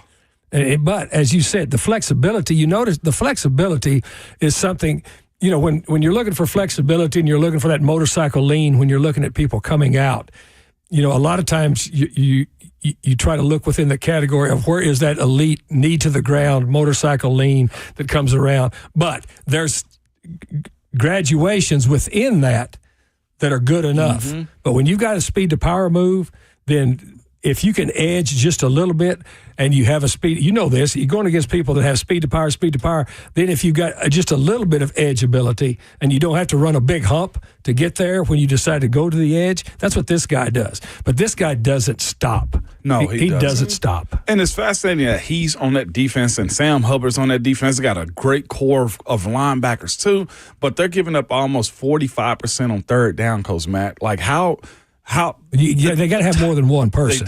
They do. And the Titans got to stay on schedule a little bit more these upcoming weeks. And how do you attack that this week, especially going to the red zone for this offense? Well, the whole red zone thing is completely separate from being able to attack them out in the middle of the field. The first thing you've got to do when you've got a defense, you got to be able to run the football. Mm-hmm. And I would expect them to probably do some of the same things they did last week as far as just run the football. But you want to talk about the low red zone? I mean, you had two plays designed really well. If somebody open, you got to throw to them. Yeah. That's just it. When you look at Cincinnati's offense, top passing in terms of yards per game team, because of Joe Burrow, that's plain and simple what it is. He's got other dudes. He does, but let's start with Joe Burrow. And what has he done this year he's done about as much as he can, right? I mean, even though the team isn't winning games, but what's been helping Joe Burrow this year just be his best maybe season he's had? He even said that. Well, he's got 5 years in the system. Yeah. That's the key. He's got 5 years. And healthy. And, well, he's healthy to a point. He put a sleeve on his leg during the ball game. Because that thing started bothering him a little bit with that knee. But he's been in the same system for 5 years. And he's been running that same system for 5 years. Yeah. That's when quarterbacks start to thrive. Is all of a sudden now stability. Stability. Right. He gets it. He understands it. He knows it. He knows where people are going to be. And look, he's got 5 receivers with double-digit catches. 5 receivers with double-digit catches, and all catching the football in different slots and areas on the field. So, and plus, he's probably got the best receiver in the league playing for him. Right, yeah, buddy. And Jamar Chase. So, with the task of trying to, you're not going to stop him, is what Brian Callahan said. You could try to slow him down. What's the key for this secondary for the Titans and a young Jarvis Brownlee Jr. who will have another challenge? Yeah, but Jarvis doesn't care. Oh no, he doesn't care ever. Right. And to your point, they're chasing the slot now some too. He's been in the slot, he's been outside. But if Jarvis Brownlee's lining up against him, he won't care. Yeah. Now and he'll probably get schooled a little bit, because this is his first year. This is Jamar Chase's fourth year. But I'm not worried about Jarvis Brownlee. What they need to be able to do is they cannot allow this football team to keep them behind the chains on defense. You've got to be able to have in your repertoire and in your arsenal the chains in your favor, so that if you want to call a 4-man rush, then you've got to be able to cover really well with 7. And if you're covering with 7, I would think they'll probably designate 2 of them to where Jamar Chase is. So whoever has the one-on-ones with T. Higgins, with Yoshevas, with those people, with the tight end Gesicki, they're throwing to Gesicki a lot. Those one-on-ones, you can't just go into this ball game just worried about Jamar Chase, because then the other ones will, 1,000 cuts you to death. So the one-on-ones have got to win. Have you ever had a game where you went into, you had a lot of familiarity with the opposing team? I'm sure you did. Is it different at all for Callahan this week, preparing for that team that he was connected with for so long? He has, you know what? Yes, I have. I mean, and plus, when you play for him, it's a lot different because he was there at the inception of that offense and what they're doing. Yep. I mean, sure. you're watching the same 2 offenses at different stages of development. Is what you're going to see, because the running back's got a lot, a lot of catches too, and people probably can't even name the running back. But you start looking at his production. I mean, this is the offense that you want to run here. This is the concept. This is the base plan for what you want to run here. They've just been doing it for 5 years. But yes, he knows. He knows now when it's going to be called, how it's going to be called, what it's going to do. You still got to be able to stop them. Yeah. And that's going to be a chore. Coach Mack with us in studio this morning on Ramon, Kayla, and Will. Mack, the Titans have had a revolving door at inside linebacker because of so many injuries this year, but Brian Callahan really liked what Luke Gifford and Otis Reese did at that position last week. Then you've got Cedric Gray, who's starting to come on a little bit and make an impact on special teams. How well did Luke and Otis play, in your opinion and your estimation, last week? And how much of an opportunity do you think Cedric Gray still has in front of him over these last 4 games? As we always talk about, a guy starts to make an impact on special teams, then they can carve out a role for themselves on the defense as well. Well, he's still got to do more on teams. I mean, he's got a very small sample size right now on teams. It's a jump. It's a jump. Now, those other 2, I will say this: they played as well as they could. They played as good as they could. You couldn't have asked any more out of those guys on that short a notice. And that's their first start to play 50-plus plays in a National Football League game. I thought they were outstanding. My hat's off to them. I watched Frank Bush work with them incessantly all week, about what they were going to do. And plus, coming off of the challenge of playing very poorly in the run defense against Washington, they knew that they were going to be attacked in the run game, and they knew what they had to do. But both of those guys did what I love to watch linebackers do. They went fast and tackled the person with the ball in the right spot. And that's all you can ask of. I thought they did a really, really good job. Coach Mack, you brought up something a second ago about Joe Burrow being in the same system for 5 years. When or who changed the idea that systems were bad for players? Like, he's a system quarterback built for this system that he has. Like, other guys have had it. I'm trying to figure out when did that start being a bad thing? Because I know who has to be the most comfortable in the entire room is the quarterback. So that system has to work for him. When did it become bad? Ramon, it never came bad to people that know football. Okay. Yeah. Okay. It's that simple. Right? Yeah. I mean, I can go all the way back. I mean, I've been in this long enough. I go all the way back to the system that Bill Walsh started with Montana. Yeah. Stayed through it. I mean, nobody thinks it's bad unless you don't know what you're talking about. Now, if you want to listen to those people, go ahead.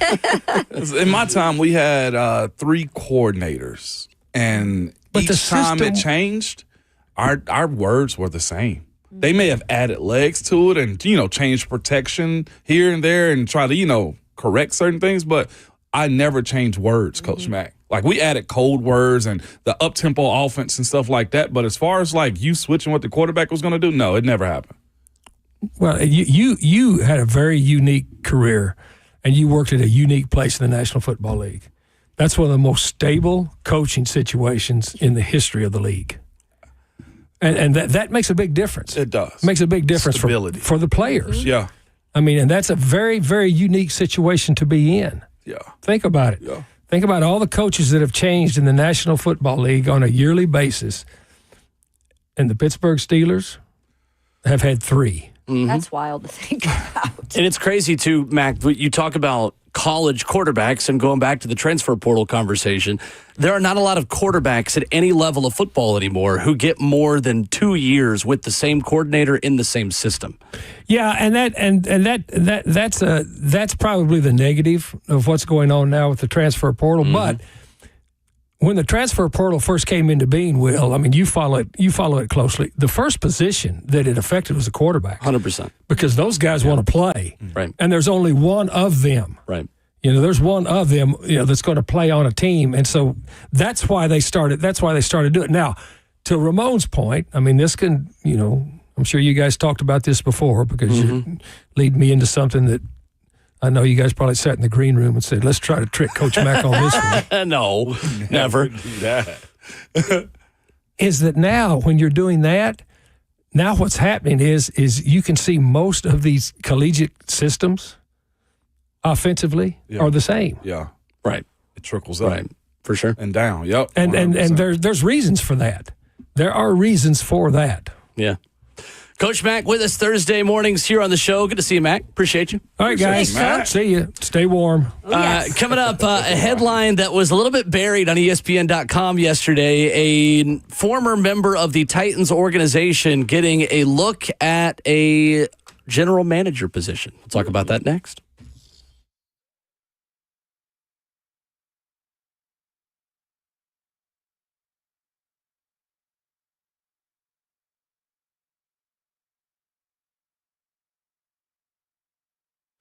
Make this a magical Christmas with help from Genesis Diamonds. You will love what's happening this month at Genesis. They've got 5 years, 0 interest financing across the board. Just pick any spectacular item, divide the price by 60, and there's your payment. Everything's affordable, all right? And guys, Genesis has what women love also. From simple diamond stud earrings to amazing one-of-a-kind designer bracelets, their showcases are filled with exquisite diamond earrings, rings, pendants, bracelets, bands. Can't miss gifts with exquisite craftsmanship and lasting value. All of Genesis' exclusive designers are showcasing the latest creations so you can get her something truly unique and special. And Genesis non-commissioned experts will help you pick out that gift that's sure to bring a tear to her eye on Christmas morning. So relax. No pressure at Genesis. They will make it so easy for you. And this year, get her the most romantic gift and most memorable gift for the holiday season. Genesis Diamonds, the best value, best selection, best quality, and best overall experience. Get holiday store hours, directions, finance details at GenesisDiamonds.com. Genesis Diamonds and luxury pre-owned Rolexes. They're located in Green Hills and Cool Springs.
RKW wrapping up the second hour of the show this morning on 104.5 The Zone. You can stream the show live on 104.5 The Zone TV, Facebook Live, YouTube, Twitter, or Twitch.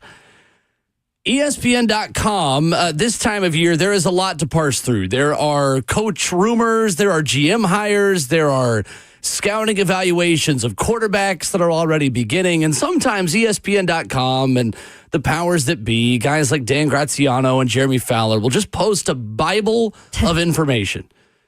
And you've got to parse through it. You've got to dive into the bullet points. I often will just hit Control F and write Titans. Is there anything relevant to this radio program? Well, yesterday, I hit Control F, and there were 8 different references of the Titans. I said, hold on a minute. What's going on? Then there's this little nugget. The Jets have begun preliminary work on general manager candidates, including the evaluation of those not currently in the league. Former Titans general manager John Robinson, for example, is someone they expect the Jets to research. The Titans were 66-43 during his tenure from 2016 to 2022.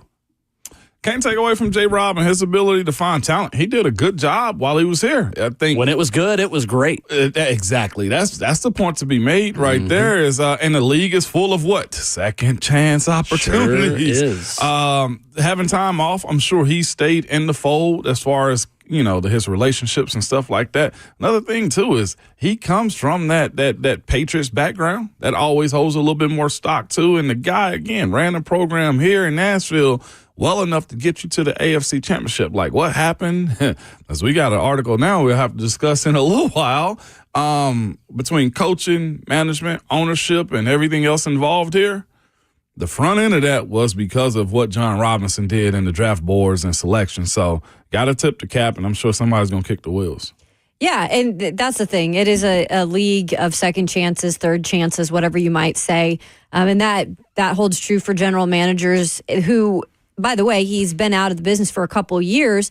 They might look at that as a situation where maybe he's been able to sit back, reevaluate kind of how he looks at talent, because it did not end well for him here in Tennessee. He had 3 straight drafts where his first-round picks completely did not work out, and that has hurt this franchise. Nobody can turn their head away from that fact. But he did have some success with draft picks. You're absolutely right. A guy that's right behind you on the TV, you guys can't see it on the radio, but it's A.J. Brown, right? He chose him, but he also traded him away. So I think if the Jets, who, by the way, have some Titans, connections there right now in terms of some of their coaches and Todd Downing, an offensive coordinator there, they'll give him a chance to, plead his case to be general manager. And he has a background. He has the Patriots tie. Absolutely.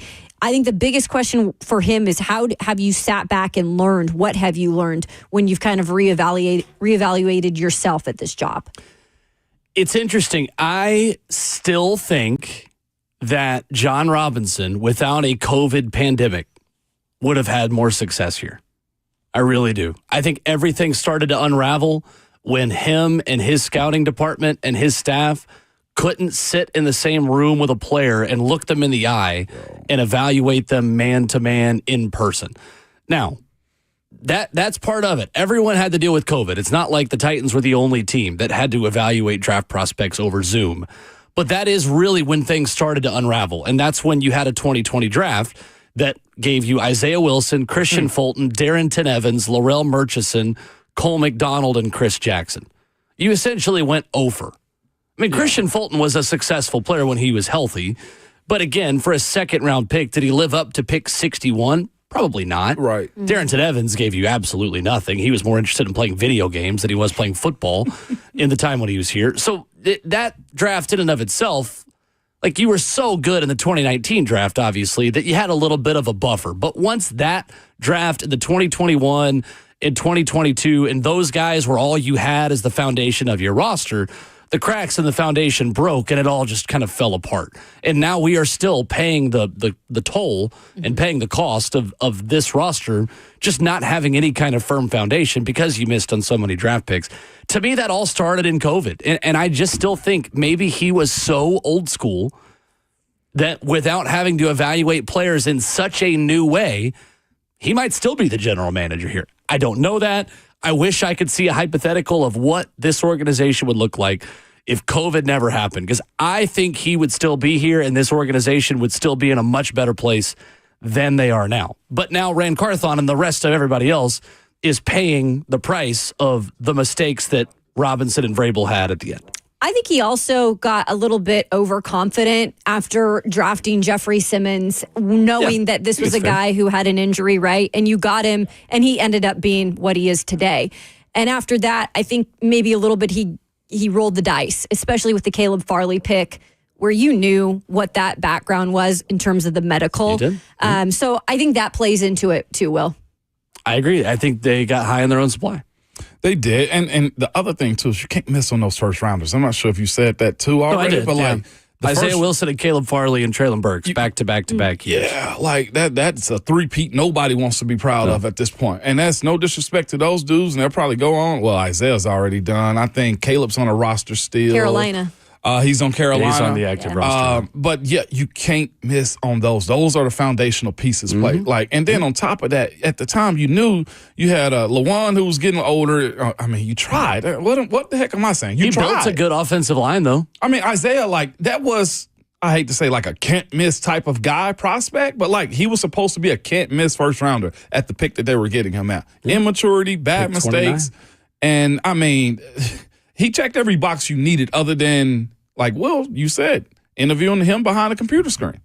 You didn't get an opportunity to see it. I still think if they had been able to evaluate him in the room together, maybe they make a different choice. I don't know that. Surely. Those guys weren't stupid. But at the end, they swung and missed way too much, and I think the Titans are still paying the price for it. However, I think John Robinson could still have success somewhere else. Maybe not as a general manager first. I think he needs to go somewhere and be a number 2. Same. Before he's a number 1 again. But it's a league of second chances. Coaches get second opportunities all the time. Coming up, Gentry Estes has written on the Tennessean a very interesting and direct open letter to Amy Adams Strunk. I want to read some of this and I want to react to it because I think many of you feel the same way that he does. And we'll do that coming up next.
What's going on? 8:02. Good morning from the 104.5 The Zone studios. I am Robert Walsh. The big news in college football yesterday, Bill Belichick headed to Chapel Hill, signing a 5-year, $50 million deal to become the new head coach of the Tar Heels. Jonathan Jones of CBS reporting the expectation is that NIL at UNC will be upwards of $20 million for Belichick's program. There will be as many as 30 new staffers as well. Massive commitments from Carolina to its new coach and its program. Belichick had never coached in college previously, but his father did coach for UNC back in 1953, coaching the backfield. Titans with a pretty lengthy injury report as a number of contributors were not on the field. Tyler Boyd, Kenneth Murray, Tony Pollard, and Tavondre Sweat all not practicing. Big Jeff with a Veterans Day off for the Bengals. Orlando Brown still missing practice with a fibula injury that's plagued him for a number of weeks. Thursday night football tonight. Usual powerhouses, both the Rams and the 49ers, scraping to stay in the playoff picture at 7-6 and 6-7 respectively.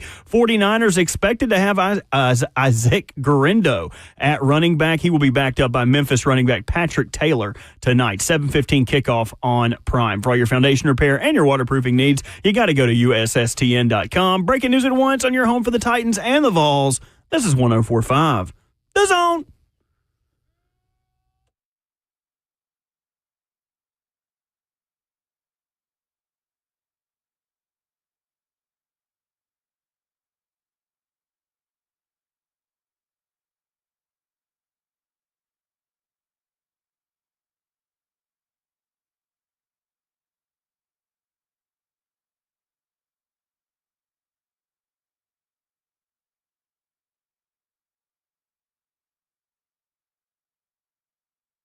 Second half of the show as we welcome you into a Thursday morning edition of RKW. Ramon Foster, Kayla Anderson, Will Bowling.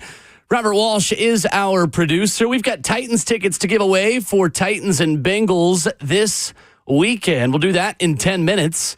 And then we'll talk to Voice of the Vols, Bob Kessling, coming up in just about 15 minutes. Your phone calls at 615-737-1045. So, Gentry Estes this morning has written an open letter to Titans owner Amy Adams Strunk at the Tennessean, Tennessean.com, where you can find this. I encourage you to read it. It's an interesting perspective on what the fan base and the city, and I think all of us, need to hear and expect from Titans owner Amy Adams Strunk.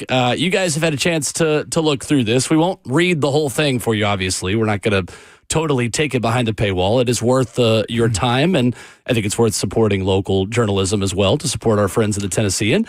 But there are some pretty hard truths, guys. Yeah. And pretty strong statements in this. As you look at it, what stands out to you? What stands out to me is how he hits every angle that I feel like this fan base is asked questions on as it pertains to direction, decisions, and voices that need to be heard. Like the way Gentry Estes wrote this. I mean, if you care, you almost have to come out and say something. Either have a conversation with him, like Miss Amy. Okay. If you care. If she cares, right, you have to almost come out and say something and say, this isn't who I am, or at least maybe grant a sit down with Gentry Estes to get some of these questions, because at the end of it, he even drops Mike Keefe's name in there in the sense of just like, don't let Mike Keefe be your voice as it pertains to what you say and to what you deliver to the fans. Like, if you ever wanted to get a membership or to the Tennessean, this letter may be one you need to get it for, because it's very direct, very direct. So for me, I think the biggest thing that sticks out is, with the madness of fans right now and just being put to this team that is just losing, right? I mean, for the last 3 seasons, there's been issues that have seemed to spiral, and they made changes. So there's no doubt about it that those changes were made. And Amy Adams Strunk, I think the tough part about this with her as the owner is we talk about some owners that just need to not say anything. Like, just stay out of the media, right? There are a few that are very more involved or that have their name out there in not the greatest way. Amy is very quiet in that situation. And I'm not saying she needs to be loud in this whole thing, but I think you have to take the time in some situations to maybe do a little bit more in terms of addressing what's going on. And I think Amy is not one to want to talk to, the media. That's not her thing. And I'm not saying that has to be her thing, but I think we're at a point where fans do want to hear from her. Yep. So what direction do you take that in is what he's kind of asking. Can you address the fans in some way? Maybe that is with Mike Keith again. Maybe that is with sitting down with a writer. But she's got to be willing to do that. So within this piece, a couple of excerpts I thought were particularly interesting. Gentry writes, another year of sitting and waiting your verdict as controlling owner without any idea who you'll hold accountable this time. Is it the players? Is it Rand Carthon and front office colleague, boss, ? Chad Brinker? Is it their turn after it was John Robinson's in 2022, or will it be coaching? Brian Callahan, as was the case last year with Mike Vrabel. Will it be no one, everyone? Then adds, it's just that none of these opinions matter, only yours. That means by now the blame is yours. Gentry Estes writes, saying, you promised Titans fans more than this. Your fan base isn't just disappointed. It's dwindling. It's tuning out. It isn't showing up at games. That is the one consistent thing, guys, that speaks louder to ownership at any level of sports more than anything is empty seats, especially when you are building a new stadium and you would like to have full seats in your brand new stadium. A couple of other things in this I think are interesting, and I think where this organization has got to answer specifically for where they go next. Says, as for corporate culture, who cares? You run a football team. Collaboration is a buzzword that sounds like a good idea, but I don't think anyone had the gumption to tell you how no one likes a group project. You end up wasting time being polite because if you don't, you'll come off like a malcontent. Kind of like, say, that Vrabel guy you fired last year. Robinson was an alpha dog, too, who evidently didn't fit the Titans' new order. Goes on to say, Gentry Estes writes, you asked Carthon, Robinson's replacement, to collaborate with Vrabel, who advised against hiring him as GM in the first place. When that didn't work out, shocker, Vrabel was gone. Carthon was back with more responsibility, but you couldn't resist another curveball. You moved Brinker to a title above Carthon. Didn't exactly scream confidence in your choice of GM, though it did, in true Titan style, perpetuate ambiguity about who's really in charge. This is not how serious NFL organizations do business enough. Gentry Estes writes to Amy Adams Strunk in an open letter. That last one you just read, I'll say this before I go even further. Most NFL cities, the owners don't talk. We can rule them off. Jerry, Tepper, Woody Johnson. Those are the prominent ones for the most part, right? Most you don't hear from. They don't do press conferences. The Glazers maybe occasionally in Tampa, but not, nothing overly significant. But like Jerry, it's not every owner talk. I just want to say that too. Like, I don't think I've ever heard Mr. Rooney speak other than the beginning of the season. And some don't need to because they're successful franchises that continue to be successful. There's that part of it too, right? This is what happens when you're looking for answers as to how we get to winning. Because he hit everything, like the crowd is going away. And he also mentioned like the collaboration side of like what they're trying to model this franchise after the Lions. And he said, no, they drafted better than you, way better players than what you have on your team right now. And that also leads me to say, like, wherever the Titans are right now is they're far removed from being where they want to be too. So, but the last aspect of this that Will just read was in true Titan style. Perpetuate ambiguity about who's really in charge. Those were questions that were asked when that reshuffling of roles were being thrown out there too. This is what I was going to say before I got to that point. I'm going to let you have it back, Caleb. But like the way he wrote this and pointed it, if you care, like you got to make a phone call to him and say, hey, what's your problem? Or either let me give you answers to my plan. I think she owes all of us answers, not just Gentry Estes. And I know that, we've got, and again, this is part of our listeners. The chat is part of it. And saying, well, Amy has sat down with people. But here's the thing. It's different from sitting down with reporters and having them field questions, real questions that really some of the times come from you, the fans, than sitting down and having it all, kind of orchestrated. And I'm not the owner. I don't have the opportunity to plan how I do things. So I'm not saying that she can't do it that way. But I think it's hard then sometimes for the real questions to be asked by these people and, through the reporters, because that's sometimes our jobs to do that when it is, directly with one or two people. I got one more I just want to read for. He goes, enough of the Titans blaming seasons, enough of the lack of public transparency, enough of treating the fan base as if its continued loyalty isn't worth your time. It's not too much for your fans to expect to hear from the team's owner more than once a year, only when you fired someone important. It makes it seem like the way he wrote this, and I felt this way for like the last couple of weeks until the evaluation of why so many people want her to talk. Like the way the masses describe her and put her in a box, it makes it seem like she's the Wicked Witch of the West or something. I feel like people think she's too nice. I think that's it's too nice. I think some people think she's too nice to come out and, because we say Miss Amy, like maybe she doesn't want to be like Miss Amy, maybe she... I'm with you. She's got that kind of fire that she wants to talk about it, but that's just not her way of doing it. We have no way of knowing. Yeah, she doesn't speak to us. Right. We don't know Right. what her personality's like. She doesn't talk enough. She's at this point, as many big decisions as she's made that most other owners wouldn't make, it's time to answer for them.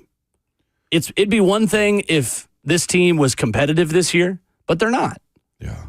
You fired a coach in Mike Vrabel last year that most organizations and owners would have kept around. You got rid of John Robinson at a time when most owners and organizations would have kept him around.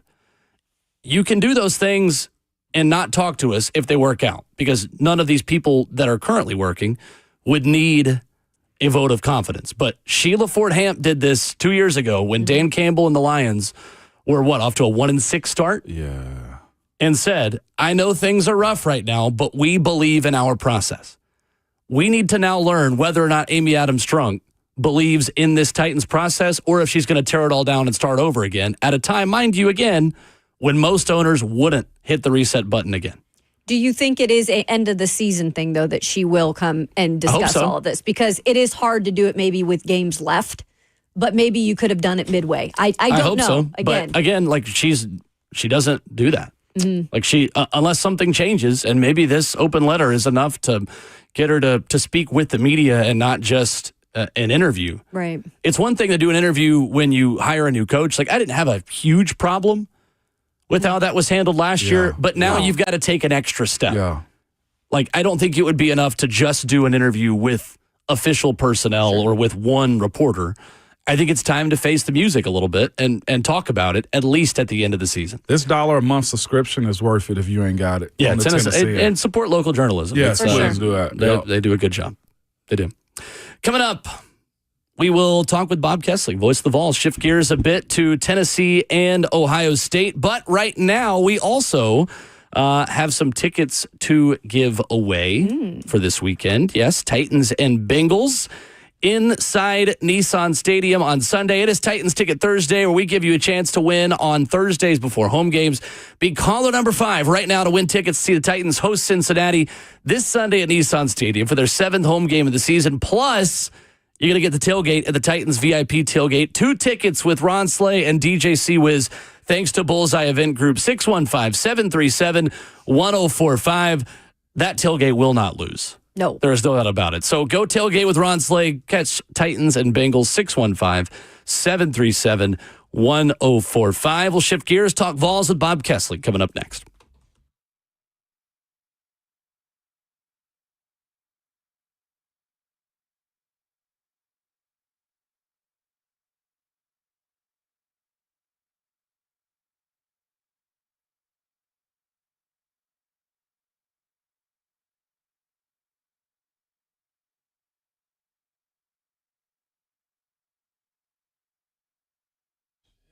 Hey, it's Kayla with O'Charlie's, born right here in Nashville back in 1971. Have been serving up Southern hospitality since that time. They've got several locations. If you are wondering, they do have those around Middle Tennessee. You can look those up. I've got one right down the street in Bellevue, as a matter of fact. So if you are thinking about this time of the week, we have hit Thursday. Maybe it's been a tough week. You're ready to kick your shoes off and maybe have a drink or two. They've got their happy hour going on all week. That is going to be the home of the $5 Marg-O-Rita and a $5 cocktail. And you can also accompany that with a nice $5 appetizer. That happy hour is going to run every day, as a matter of fact, 3 to 6 p.m. Also, they've got one from 9 to close. So go ahead and treat yourself on this Thursday. Remember, you can always get more flavor, more choices, and more value all day, every day at O'Charlie's.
RKW rolls on. Ramon Foster, Kayla Anderson, Will Bowling, talking Tennessee and Ohio State with Voice of the Vols, Bob Kessling, who joins us this morning.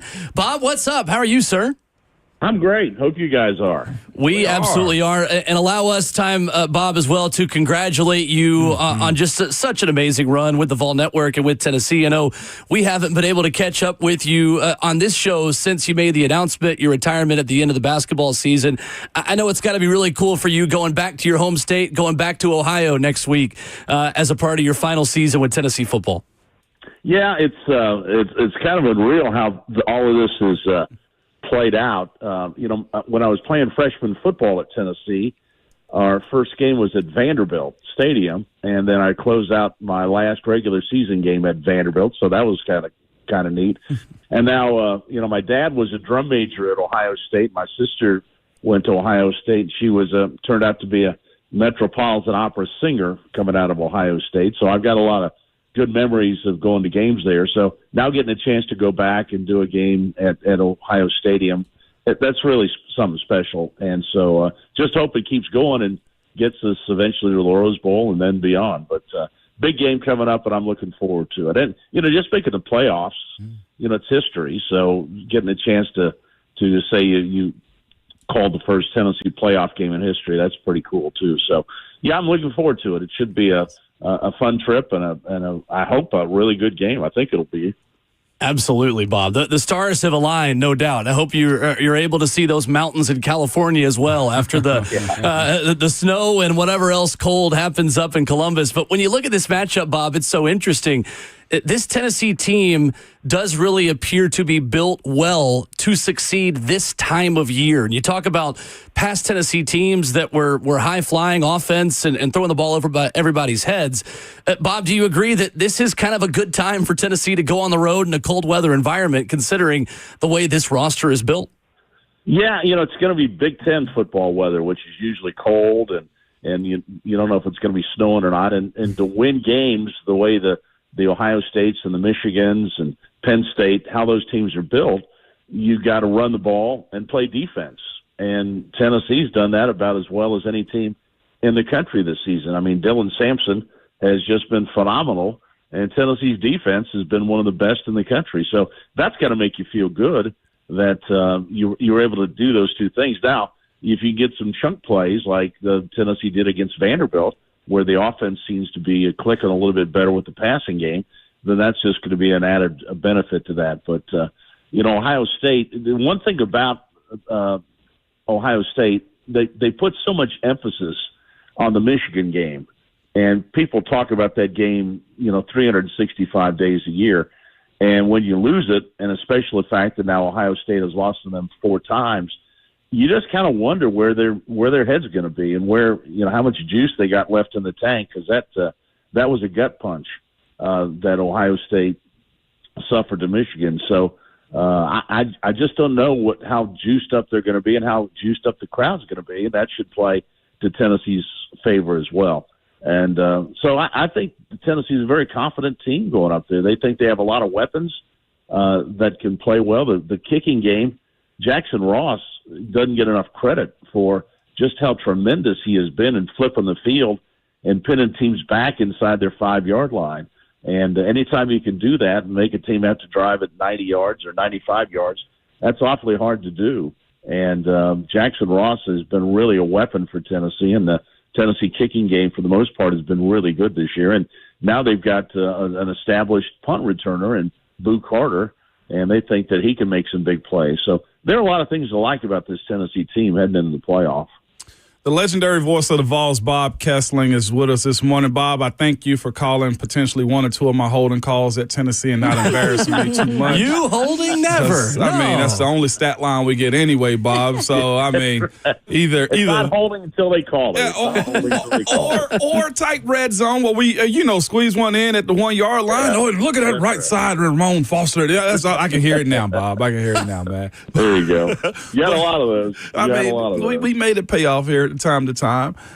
With that being said, though, too, looking at this game and how it unfolds, you got a coach that's been there before in Coach Ryan Day, and a challenger, Coach Josh Heupel, man, going on the road, a night game, trying to pull off a win. Have you had that conversation with him? Because I know it's going to come up. That's one of the last hurdles that he's got to get over to take that next step as a big-time coach himself. Yeah, road games are tough. You know that, Ramon, especially when you're offensively, you can't hear, and they'll have 110,000 fans or so in the stadium, and Ohio State football, that's pretty important to those people up there, so they'll be behind the team. You hope to take the crowd out of the game, and how you do that is take the opening kickoff and march it right down the field and score, which Tennessee has had they've really had good luck doing that in a lot of the games. So you try and take them out of the game if you can. But, Coach Heupel's building the resume, and this is another resume builder for him. And there's pressure on Ryan Day. I mean, at Ohio State, you can't lose to Michigan 4 times in a row. I mean, John Cooper, was an excellent football coach up there, but they ran him off because he couldn't beat Michigan. And that happens up at Ohio State. And there'll be pressure on Ryan Day because the people up there will be expecting him to bounce back and have his team ready to play. And if they don't play well, there's really the pressure will be ramped up even more. So Tennessee's, I think, got Ohio State in a pretty good spot. And now Tennessee just has to go out and play well. And I think they're capable. I think this is a pretty even matchup. And I think Tennessee's got a chance if Dylan Sampson has another big night and they control the football and hit them with some big chunk plays. I think Tennessee's got a great chance of winning. You mentioned Dylan Sampson. I think we're talking about playing Big Ten football, considering it's going to be dark, it's going to be cold. But I don't know what the snow element is going to be or anything like that. But everybody inside of the building from this past summer, I felt like knew Dylan Sampson was going to be this good. Bob, did you realize like he was going to end up being, SEC Offensive Player of the Year type of good this year, though? Well, you knew he was going to be good. I mean, one of the things that you liked about Dylan Sampson, he was a great teammate. Last year when Jalen Wright was having a big year, and he was basically his backup. But when he got a chance to play, he did pretty well. But the one thing you like about Sampson is the fact he worked so hard, especially in the weight room, really developed his lower body and his strength there. So that gives him the ability to break so many tackles like he does. But the other thing that's special about him, he's got track speed. I mean, he gets in the secondary, he's a hard guy to catch. So I think everybody thought that Dylan Sampson was going to be good this year, but I don't think anybody envisioned how good he was going to be. I mean, some of the numbers he's put up this year, I mean, he rushes for 100 yards every single game, and when he doesn't get there, he's in the 90s. And just how much he's meant to this team. And, Ramon, offensive linemen, they take great pride when their running back gets 100 yards. Oh, yeah. And so the more he's done that, the more really he's helped this offensive line be motivated and really play better as well. That probably the offensive line, although we thought they could be okay and pretty good, I think that Dylan Sampson has elevated their play. I mean, Cooper Mays, all SEC. Javonte Spraggins has had a good year. And all the other guys across that front, I think they played better because of the fact that Dylan Sampson has been so good. So they know if you hold your block for a second, that Dylan's going to be able to make a cut off that block and get yards. And Sampson's just been tremendous this year. I agree with that.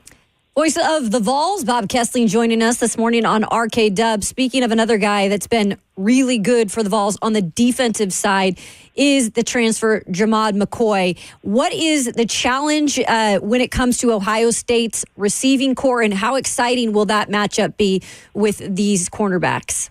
Well, I think that's one of the key matchups in the game. Ohio State really prides themselves on their wide receiver talent, and they've got several guys out there that are going to the NFL. They usually always do. But, Jamad McCoy, I think, has been one of the pleasant surprises on this team. Every team looks for a lockdown corner where you can put him on their best receiver, and Abuke and some of those other guys at Ohio State are really good. But I think that Tennessee feels very confident that they could put McCoy on any one of those guys and kind of lock him down. And Ricky Gibson has played really well for Tennessee, too, at corner. I think one of the biggest concerns going into the season was the secondary being rebuilt a little bit. And you've got Will Brooks, a walk-on playing at safety. But he's played tremendous football. He's leading the team in interceptions. is really smart, gets everybody lined up. So Tennessee secondary has been really pretty solid all season long. And Jermon McCoy, I think, has really been a pleasant surprise just how good he actually has been for Tennessee, and the fact that he's a guy that it's hard for him for the other teams to throw his direction because he has been so solid back there. So that's been good, and they'll have to play well against Ohio State because those receivers, they've got about 3 or 4 of them that are going to play in the NFL. So you've got to make sure you stop those guys, and they love throwing to their tight end as well. So they're pretty potent offensively. So you just got to slow them down. Bob Kessling joining us, voice of the Vols this morning. We appreciate you giving us the time. So when it comes to this first ever expanded college football playoff, Bob, I think it's such a prime time for teams to really showcase who they are as a program right now. And we know that the Vols have been gaining momentum and they have some steam, but how big could this be if they can really put some magical games together in this run? Well, I think it's going to just build momentum, and I think it's going to build the more games you win, I think the more people are getting fired up. And being the first playoff, this is really going to be interesting to see how teams react to it. And also the fact that you're playing all these extra games if you keep winning, and that's wear and tear on your body. It's not like in the NFL where you get somebody hurt, you just go pick somebody off the practice squad or whatever. These are the guys you got. You got to try and keep them healthy, and you got to manage that in practice. And because this has been a lot of football, these guys have been going at this since July, so they've been playing football for a long time. So you hope to stay fresh and hope to make sure that your team has legs and physically are set to go. But I just think the people that put the playoff together thought it was going to generate interest and talk and keep football alive in the month of December. And it has done that. I mean, people constantly are talking about the playoffs, and the ones that feel they're kind of shunned and didn't make it, they're mad. The ones that have made it are really delighted by it. And I think it's a great thing for college football. And I think the way it's going to play out, we're probably going to 16 teams very shortly because of the fact the interest that is generated and all the people, the big games you had to play in November to get this far. I think it's been great for college football. Bob Kessling, our guest this morning on Ramon, Kayla, and Will. Bob, what has it been like watching Nico Iamaleava grow up this season? Because you look at the guy now, and since really the second half against Alabama, how good he's been with 12 touchdowns and only 1 interception. What's it been like just watching him grow up from up close this year? Well, I think the beginning of the season, I think maybe all of us put a little bit too much pressure on him. All the talk about him coming in and he's going to be this Heisman Trophy candidate, and he's going to be, Peyton Manning and Heath Schuler and Bobby Scott and just all Hendon Hooker all rolled into one. And that was probably unfair. I mean, he played 1 game as a starter against Iowa last year, and it's a slow process for all quarterbacks in this league. And there's been some growing pains, and I think that people were expecting maybe too much at the start, and then just kept waiting for him to kind of burst and become this phenom that everybody's been waiting for. I think he's getting there. I think it's been a process. I think he's learning to read defenses better. I think he's learning more about Josh Heupel's offense, and you can see the small growth. You mentioned his touchdown to interception. That's really good. And the fact that he's taking care of the football, he doesn't put it in harm's way very often. He doesn't make bad throws over the middle. Made a couple, but like he made one in the Vanderbilt game. But that ball looked like it just kind of slipped out of his hand a little bit to me. But anyway, he's not put the ball in harm's way. And if you're a quarterback, that's what you want. You want to take care of the football. Ramon, what do they say after a quarterback? You make a play, you don't want to have you want to keep the football, you want to score a touchdown. One of those two things, and that's kind of the way that right now Nico's playing, I think. It really is. No sacks, no turnovers, no interceptions is usually how it goes right there, Bob, 100%. Yeah. I have a question for you. The fact that you know both programs and you know both cities, why is everyone surprised that Knoxville gets snow or the fact that it gets cold? have you seen that's been the biggest national topic is, Knoxville won't be, the guys from Knoxville won't be able to. I looked at the list of players on Ohio State. It's so many of their skilled guys from Miami, Arizona, California, Texas, where it's warm. What am I missing? I don't think you're missing anything. And, the fact these guys, they practiced in the snow yesterday. Yeah. When here in Knoxville. They practice in the morning. And last time I checked, it's 23 degrees right now, and they're out there on the practice field. So it's not going to get much colder than that in Columbus on when they play there next Saturday night. It'll be cold. It's December in Ohio, so yeah, it's going to be cold. But Josh Heupel, they practice in the morning, and they're outside. They're not inside, and so they'll be used to this. And I don't think it's such a big deal. So and Ramona, after you start playing. The adrenaline takes over, and you don't even think about the cold. If you're thinking about the cold, that guy across the line from you is going to knock you on your rear end. So you better not worry about the cold. My old high school football coach, we playing high school football in November on those cold Friday nights, he would never let us wear sleeves. He thought, because he always used to tell us, the cold makes a coward out of you. If you're cold, you're a coward. So don't be cold. So that's kind of the way the Tennessee's got to approach this thing coming up. And I don't think the weather's going to be a factor unless it's snowing. Now, if you've got a lot of snow, then that's going to be a factor for both teams. And that takes you back to who can run the ball the best. And so, Ohio State's offensive line, I don't know how healthy they're going to be. I know they lost their center for the Michigan game, and they've had problems at left tackle all season long with guys getting hurt and rotating guys out there. So I don't know how healthy their offensive line is going to be. So they had problems running the ball against Michigan. That was for sure. Yeah. So we'll see how they can run the ball against Tennessee. And you would think that Tennessee's front seven is going to play a big factor in this game too. If Ohio State can't run the ball, they have a hard time moving it because Will Howard has been not exactly what they expected him to be. I don't think at quarterback. He's been good, but he hasn't been the great quarterback they expected. And I think Tennessee is going to want to make Howard make plays and see if he can throw the ball down the field on this Tennessee defense. Yep. Voice of the Vols, Bob Kessling, has been our guest this morning on Ramon, Kayla, and Will. You can hear his call of Tennessee and Ohio State next Saturday night right here on The Zone, courtesy of the Vol Network. Bob, congratulations again. Thank you so much for the time this morning. We appreciate it. Hey, thanks. Look forward to talking to you guys soon. Absolutely. Thanks, Bob. There's Bob Kessling with us this morning, previewing Tennessee and Ohio State. Coming up, Tennessee does have a schedule for 2025. SEC schedule released last night. Two quirks that were very interesting. Going to change the way that Tennessee fans plan their fall weddings. We got that for you next.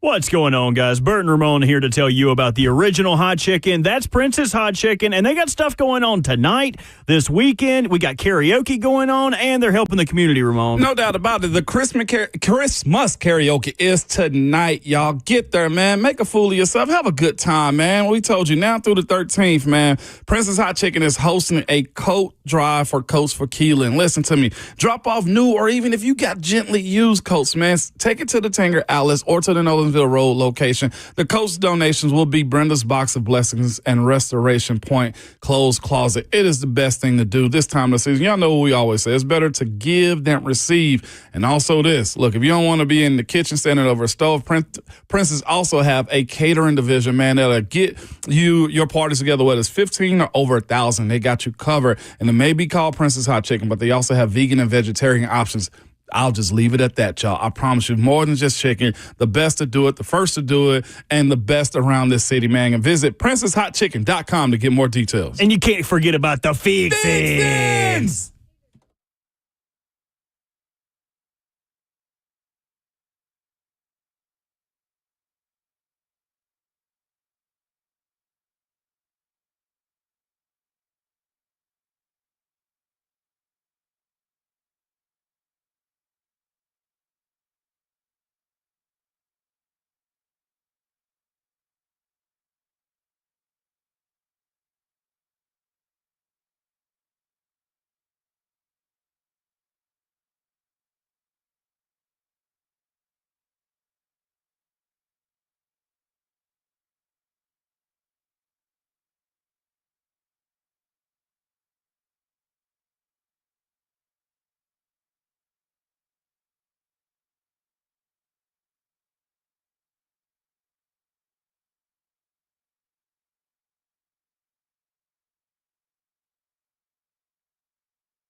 Wrapping up hour 3 this morning on RKW. Ramon, Kayla, and Will. We have an early visit with Ron Slade coming up in a half hour.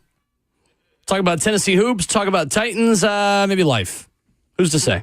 Hey, who knows? Let him take it wherever. 3HL and SEC Network teammate. We have a Tennessee football schedule, and if you were planning a late September wedding with the hope that Tennessee would have another easy non-conference game early in the year, No. Tennessee, week 3, hosts the Georgia Bulldogs. Woo! Saw that. I like getting Georgia early. And maybe this is delusion, but I don't care. At least I'll own it. I feel like the committee gave more credit to early season wins this past year than they did discredit for losing early season games. With that. Like, teams did not get as much negativity for losing early in the season as much as the ones that won got credit for winning those games early in the season. Secondly, I also like playing a team that doesn't know who their quarterback's going to be in the offseason early. And I think Georgia's quarterback situation might still be unsettled by the time Tennessee plays them than it would have been in November if somebody emerges over the course of the season and they have that more figured out. Yep. To me, this is Georgia this early. All I'm thinking is punch them as quick as you can, and don't let up, man. Because their thing is that, to your point, they get better over the course of the year. For me, is the way you view them. And if you do take that loss, what we've learned from Notre Dame and who else has lost earlier this year, it don't matter as much. Clemson to Georgia. To Georgia. I know. That should be toxic. I do think the earlier portions of the season should be a little competitive, a little bit more competitive. Don't slow walk this thing. Like, get to Georgia, figure out who you are, the adjustments you need to make moving forward. And again, one of the best things is if you can beat them before they get going, the better it is for you to build that resume. Yeah, it's always to start the season to get, everything going with your team. It's not always going to come out of the gates and be perfect, right? You're going to go through things. But if you can do it in a way that maybe you can play closer games, this is actually a nice little slate to start the season. Yes, Georgia is in there, but like Will said, you'd rather have them early than late, in my opinion. You get, Mississippi State after UAB. Then you've got Arkansas that they want revenge on, but it will be at Tennessee, so that'll be nice. It will be interesting, though, looking at this, having Florida November 22nd. That's the part that's so different. Mm-hmm. Wow. November 22nd. Yeah, I'm here for it. Here's the thing, too. Florida was going to be good regardless, I feel like, next year. That quarterback they got, the defense that they look like they can have, by the way, that's a different topic, but they got a player hit the portal because he wanted $45,000 a month. Yeah. Either way, you said, Will, that's a going rate right now.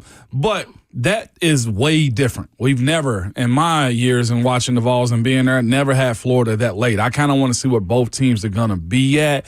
If Napier can get it correct, because if he can't get it correct, there's also that side of you may be coaching a different coach at that portion of the year. Going to be interesting. So, Florida that late, the week before you host Vanderbilt for rivalry week and Thanksgiving. So, it's not a super easy schedule. I think Syracuse in week 1 is a challenge. It's a challenge. In Atlanta and Fran Brown program. I think that is a more difficult game than maybe you expected. He's a dog, too, when by you the way. scheduled it. Georgia Bulldog, I mean. He is. Yeah. That's correct. That is correct. So I like it. I do like getting Georgia early. And I think this Tennessee team, especially on the offensive line, is quickly going to learn what it has. We don't even know who those players are going to be yet because obviously the portal is wide open. But I think that is a really good early test for a Tennessee offensive line that is going to look significantly different next year than it does this year. I think this is a very favorable schedule again, though, if they are somewhat as strong next year as they are this year. Yeah. Because, I mean, how much better is Mississippi State going to be just looking at the opponents? Better. Especially if they land Jackson Arnold, which a lot of people think they're going to. Arkansas has to come to Knoxville. You got Oklahoma must come to Knoxville. Right. Like, it's the same schedule as this year with a mix-in of the small New Mexico State and UAB teams. Mm-hmm. And it will be interesting to see how these teams tweak their teams. Like, obviously, Oklahoma, great defense, right? We know that brand. They upgraded in terms of offense, their offensive coordinator. So we'll see what they do to change that. Because if they can get their offense going, that could be a really good team. But again, it's all about what players you bring in and if it actually works in terms of the tweaks you make. Who's their quarterback? Are we in the Yeah, they've gotta rotation get of that. this new SEC too? Because I did think we'd see a Texas on there. Are we just going to go It's one the and same one? schedule as this year. So they're doing it more similarly to when you were playing, where you essentially have home and homes, and then every 2 years until because this was really just a 2-year format. Yeah. In order to get through the 12-team playoff, which is 100% going to be expanded after next season, most likely to 14 teams, if I had to guess. And then the SEC has a decision to make. If you get 4 guaranteed spots in the college football playoff for SEC teams, then conference play is what matters. Yeah. At that point, you could add a 9th conference game, build the drama and also the value of your television schedule, of your television rights, play a 9th game, and the top 4 teams of the SEC are in. At that point, it doesn't matter who you schedule non-conference. Right.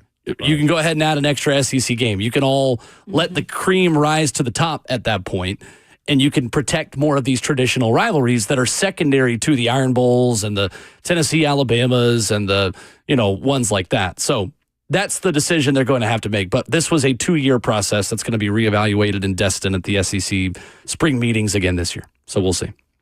Coming up, hour number 4 begins after this. 615-737-1045. Our thoughts, we could take it anywhere you'd like. I think we should maybe reset the Gentry Estes column, which I think was very interesting. An open letter to Amy Adams Strunk. See how fans feel about that.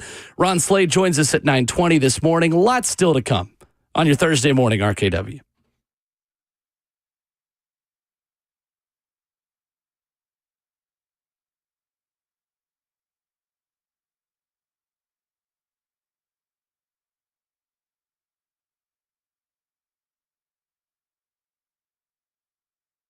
Hey, what's going on? It's Will Bowling. To all my facility managers out there, is your HVAC system ready to keep up with winter's chill?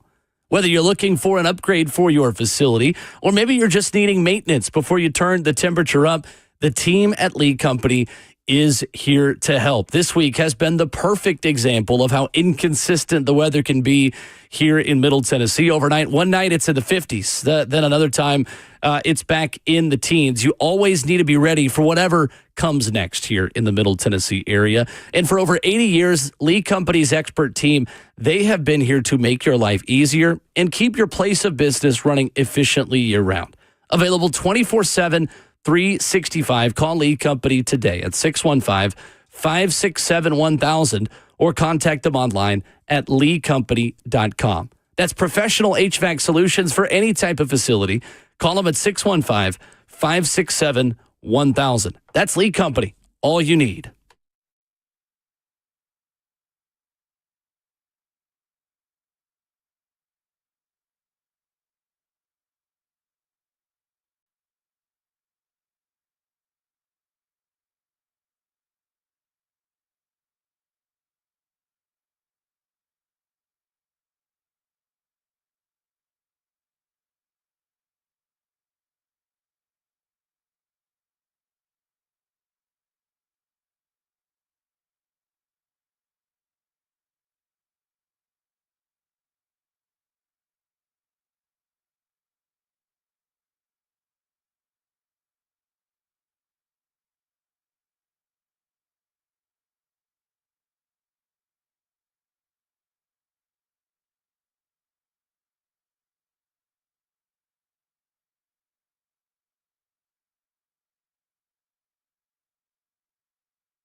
What's going on? 9:02. Good morning from the 104.5 The Zone Studios. I am Robert Walsh. The big news in college football. Bill Belichick headed to Chapel Hill, signing a 5-year, $50 million deal to become the new head coach of the Tar Heels. Jonathan Jones of CBS reporting that the expectation is NIL at UNC will be upwards of $20 million for Belichick's program. There will be as many as 30 new staffers as well. Massive commitments from Carolina to its new head coach and his program. Belichick had never previously coached in college, but his father, Steve, did coach at UNC 1953 to 1955, coaching the backfield at North Carolina. Titans with a pretty lengthy injury report as a number of contributors were not on the field. Tyler Boyd, Kenneth Murray, Tony Pollard, Tavondre Sweat all not practicing. Big Jeff with a Veterans Day off. You got Thursday night football tonight. Usual powerhouses, both the Rams and the 49ers, scraping to stay in the playoff picture at 7-6 and 6-7 respectively.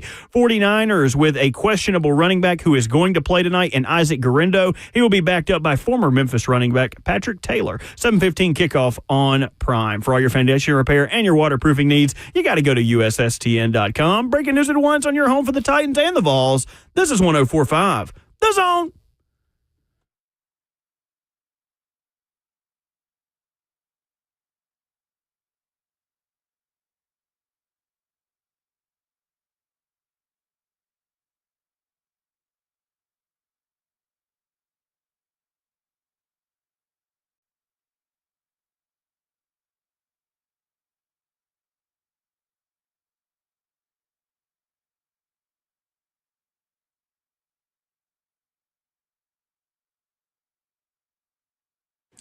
Fourth and final hour, 9 a.m. here already on a Friday Junior RKW. Ramon Foster, Kayla Anderson, Will Bowling, Robert Walsh makes the show happen.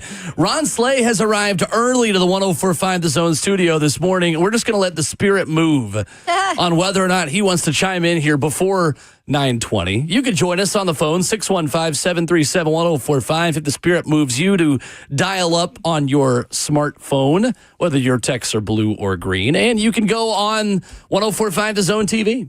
Facebook Live, YouTube, Twitter, or Twitch. If you missed any of our conversations so far this morning, you can head to your favorite podcast platform and get RKW on demand as well. Good morning so far. Hey, I think it's good morning. Yeah. It has been. Yeah, I think it's a good morning depending upon who's in the, what's his name again? Golly. Gentry Estes. Gentry Estes article your own, man.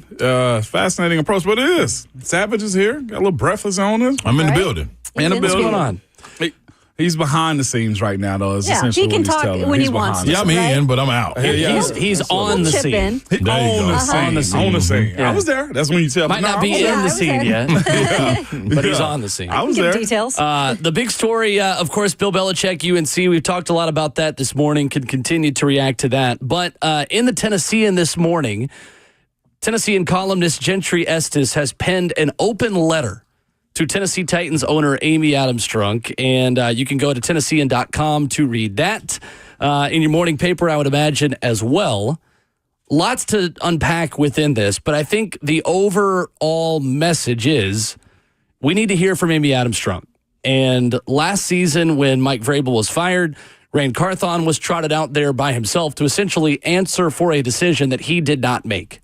And 2 years ago, John Robinson was fired at Toy Field. Literally, he wasn't there at Toy Field. I remember texting our group chat like, "Where's Will? Where's Will?" I was asleep. I was taking a nap. I was losing my mind over I do there. that I was most working days. out, and I was like, God, my heart rate went up. I was literally like, "Where is everybody at right now?" Right. Nobody was responding. And I think the excerpt that is interesting to me is Gentry Estes writing, enough of the Titans blaming seasons. Enough of the lack of public transparency, enough of treating the fan base as if its continued loyalty isn't worth your time.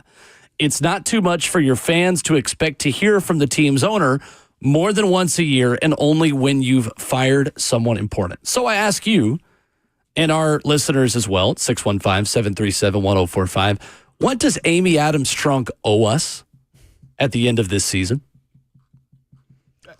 I mean, first of all, the first thing that comes to mind is, what does she owe us? An apology? No. I mean, she doesn't owe us an apology. Some probably feel that way. Although some feel that way. Absolutely. I do think she owes us some sort of, hey, this was the plan coming into it, for a lot of first time, people on this staff, to even just a new environment. Like, this is things that we talked about beforehand and knew it might not have been perfect, but we were going to give them the year to let them see what happened. Because I think a lot of people say, well, why wasn't Cole Anderson maybe let go, right? If that is the message, then at least we understand that was the message to Brian Callahan and staff at the start of the season, that we're going to let this season play out. And that at the end of it, we'll make all of the decisions. I just kind of want to know, what were the conversations with them when the season didn't go the way they wanted it to go? Was it really that they were going to let it play out? Was it that, hey, Amy's going to stay out of it for this season? I don't know. And I think we'd like to know what the conversations were before the season started. Hey, how about Will Levis? Were we all on the same page with him having a year to kind of get things in order? One of the things for me, I feel like in like reading the letter, being a person who's an outsider that's come in and watched this unfold, it has me, and always have had me in this moment to like, why does she have to? Why is it necessary? Like, why is every decision that is made feel like she's the end all be all on it just because she owns it? Like, there's a separation of power most time between like ownership, management, and coaches, right? And a lot of time coaches and management make decisions with the trust that the owner's behind it, or we operating in a fashion that allows us to be productive. And that's the way I feel like, if you're asking me, I think it's too much involvement of her name in this franchise. I've always felt this way. I always feel like, why does she have to be the focus of everything surrounding football? Because she's put herself in that spot. Has she? Mm-hmm. Has she really? I think so. Or like with the way Mike Vrabel's last 2 years went? Yeah, and he's 6-18 in his last 24 games. You have a offensive coordinator that gets a DUI on the way back from, like, those are individual circumstances to those people. Like, you sign off on it.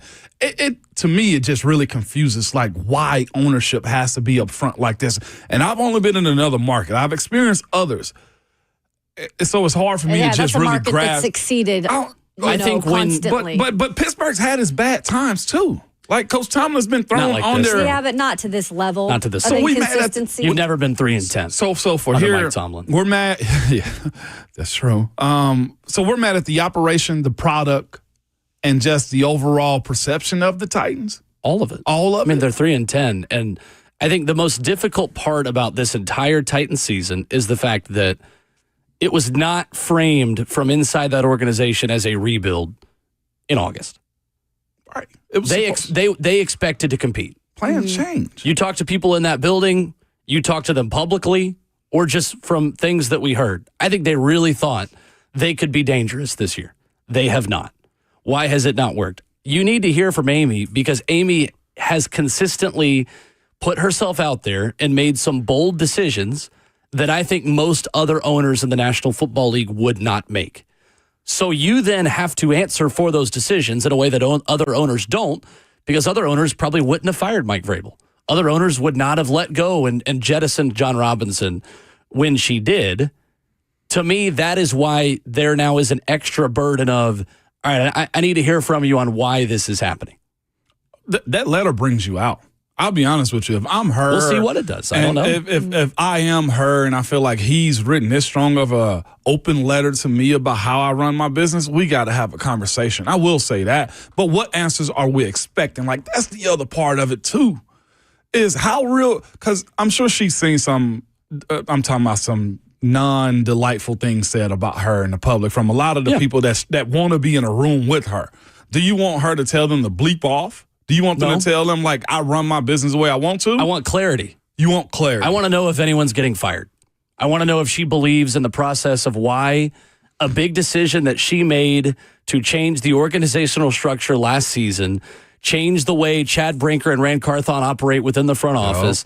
You are doing a lot of different things that other owners are not doing. It hasn't worked. Does that mean it's your fault? Or is it their fault? Are you keeping this structure? Do you believe in the process the way that Sheila Ford Hamp believed in the Detroit Lions process when they started 1-6 and she did a press conference to say, nope, These guys are here. We believe that this process is going to come to fruition at the end of it. We're going to see it through. Yeah, and that's why I said at the end of the year, I don't think it matters that we didn't hear from her throughout the season. But I think at the end of the year, just to say, hey, we're still on board with this, just wait it out with us, or hey, we're going to see some change. Not everything went the way we wanted it to go. And we're going to make some changes, or we're going to leave it up to these guys to make the changes, right? Because if she doesn't want to have the hands-on stuff right now because she's hired the people around her to do that, that's fine. But just let us know that those people will be making, the decisions. Let's quickly go to Larissa in Nashville, wants to chime in on the Amy Adams Strunk discussion. Hey, Larissa. Hi, you guys. Good morning. And you guys have had a great show. And Kayla, I'm so glad that your mom got her cat back. Oh, thank you. Since the divine nature of our pets, thank God. They humble us and keep us very real. Yes. But in regards to Amy, and I'm going to touch on Belichick, but I'm going to move real quickly on this. I agree with Ramon 100%. I would definitely have to respond after a letter like that. And people are coming for her pretty hard. And sometimes I wonder, just even as a woman in business myself, it's like she's getting a lot of pushback that you don't see a lot of owners getting. She is not the wicked witch, but her name is involved. Granted, she's the owner, but I don't see that happens to all the other owners in the NFL or any other sports team. So that's definitely something to question, and I'm in my opinion. And in regards to Belichick, he is living his best life right now. He's got a beautiful new girlfriend. He's got this new job. He's going to be running things. There's definitely going to be an uptick in North Carolina. And, college sports now, it's a business. I think it's a good fit, and I think both sides are going to win. If the team doesn't do well, really, who knows? But just the fact that he's associated with that school now, it's going to be interesting. And I'm going to hang up and listen. And you guys have a great day. Thank you, Larissa. Thank you. His girlfriend might want to watch out for college students, though, now. Now we got him even younger there. Owners of the NFL of any gender get criticized. Yeah. I don't think Amy Adams Strunk being a woman is impacting that. Maybe it is for the 1% that's misogynistic and doesn't know what they're talking about. But look at the criticism. David Tepper, Woody Johnson, Jerry Jones, Jim Haslam, Virginia McCaskey in Chicago is getting, the McCaskey family is getting raked over the coals for how they've handled that coaching situation. I don't think that's fair. Yeah. I think there are plenty of fan bases that are much angrier at their owners than this one is. It comes down to winning and losing and just a perception. It does. Yeah, it does. Yeah. This is a type like, hey, Gentry, you found a target this morning. You did. We'll bring Ron Slay into the discussion coming up next as we continue here in hour 4. We've also got to talk about the number 1 basketball team in the country. Couldn't be my alma mater, not being number 1. Ron Slay's is as well. All of that and more with Slay after this.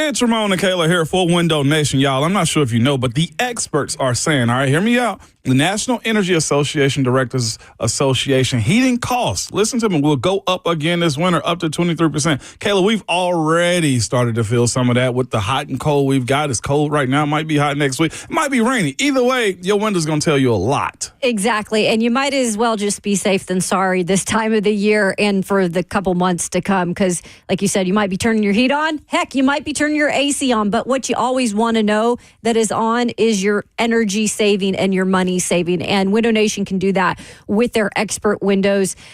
You can obviously right now get a heck of a deal if you want to do that. It's the end of the year sale, 50% off all styles of windows plus 0 interest for 72 months and an additional 10% off. So check in with the window company that has 20,000 online positive reviews. You just got to call them 866-90Nation or check them out online, windownation.com.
RKW 104.5 The Zone continues here in hour number 4. A couple of college football coaching hires, one that just got reported and one that became official.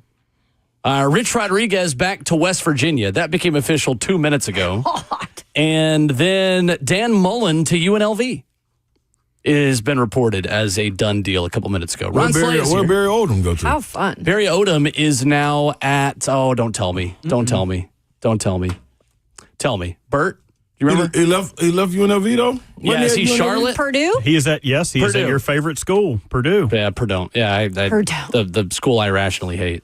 Wow, Purdue just stretching out. Like, they just been nothing in football. They just going to try to, okay. That's They what's were up. 1-11 this year, Purdue was. Yeah, that's what's up right Who'd there. Charlotte hire again? Why am I getting those two confused? I'm sorry, I just put Bert on the spot twice. I shouldn't even do that once. Bert, get on the spot. I've been on the spot. When I look up Charlotte HC, it just shows up. Did you mean Charlotte NC? No, dumbass. I need the coach. Biff Poggy. Tim Albin? Biff Poggy just got fired. Tim Albin. Yeah, Ain't Tim hiring Albin. nobody yet. The Ohio U coach. That's Floating right. in their business. Yeah, I Bobcats don't know just why I won the got those MAC. confused. They did. Who's it? They Tim did. Albin? That's his name? Yeah, just won that Welcome MAC. to the conversation. Shout out to Pac-Man, too. He came out yesterday and said he guaranteed Rich Rod is going back. So, Yeah. He guaranteed it? yeah. Wow. Full circle moment, baby.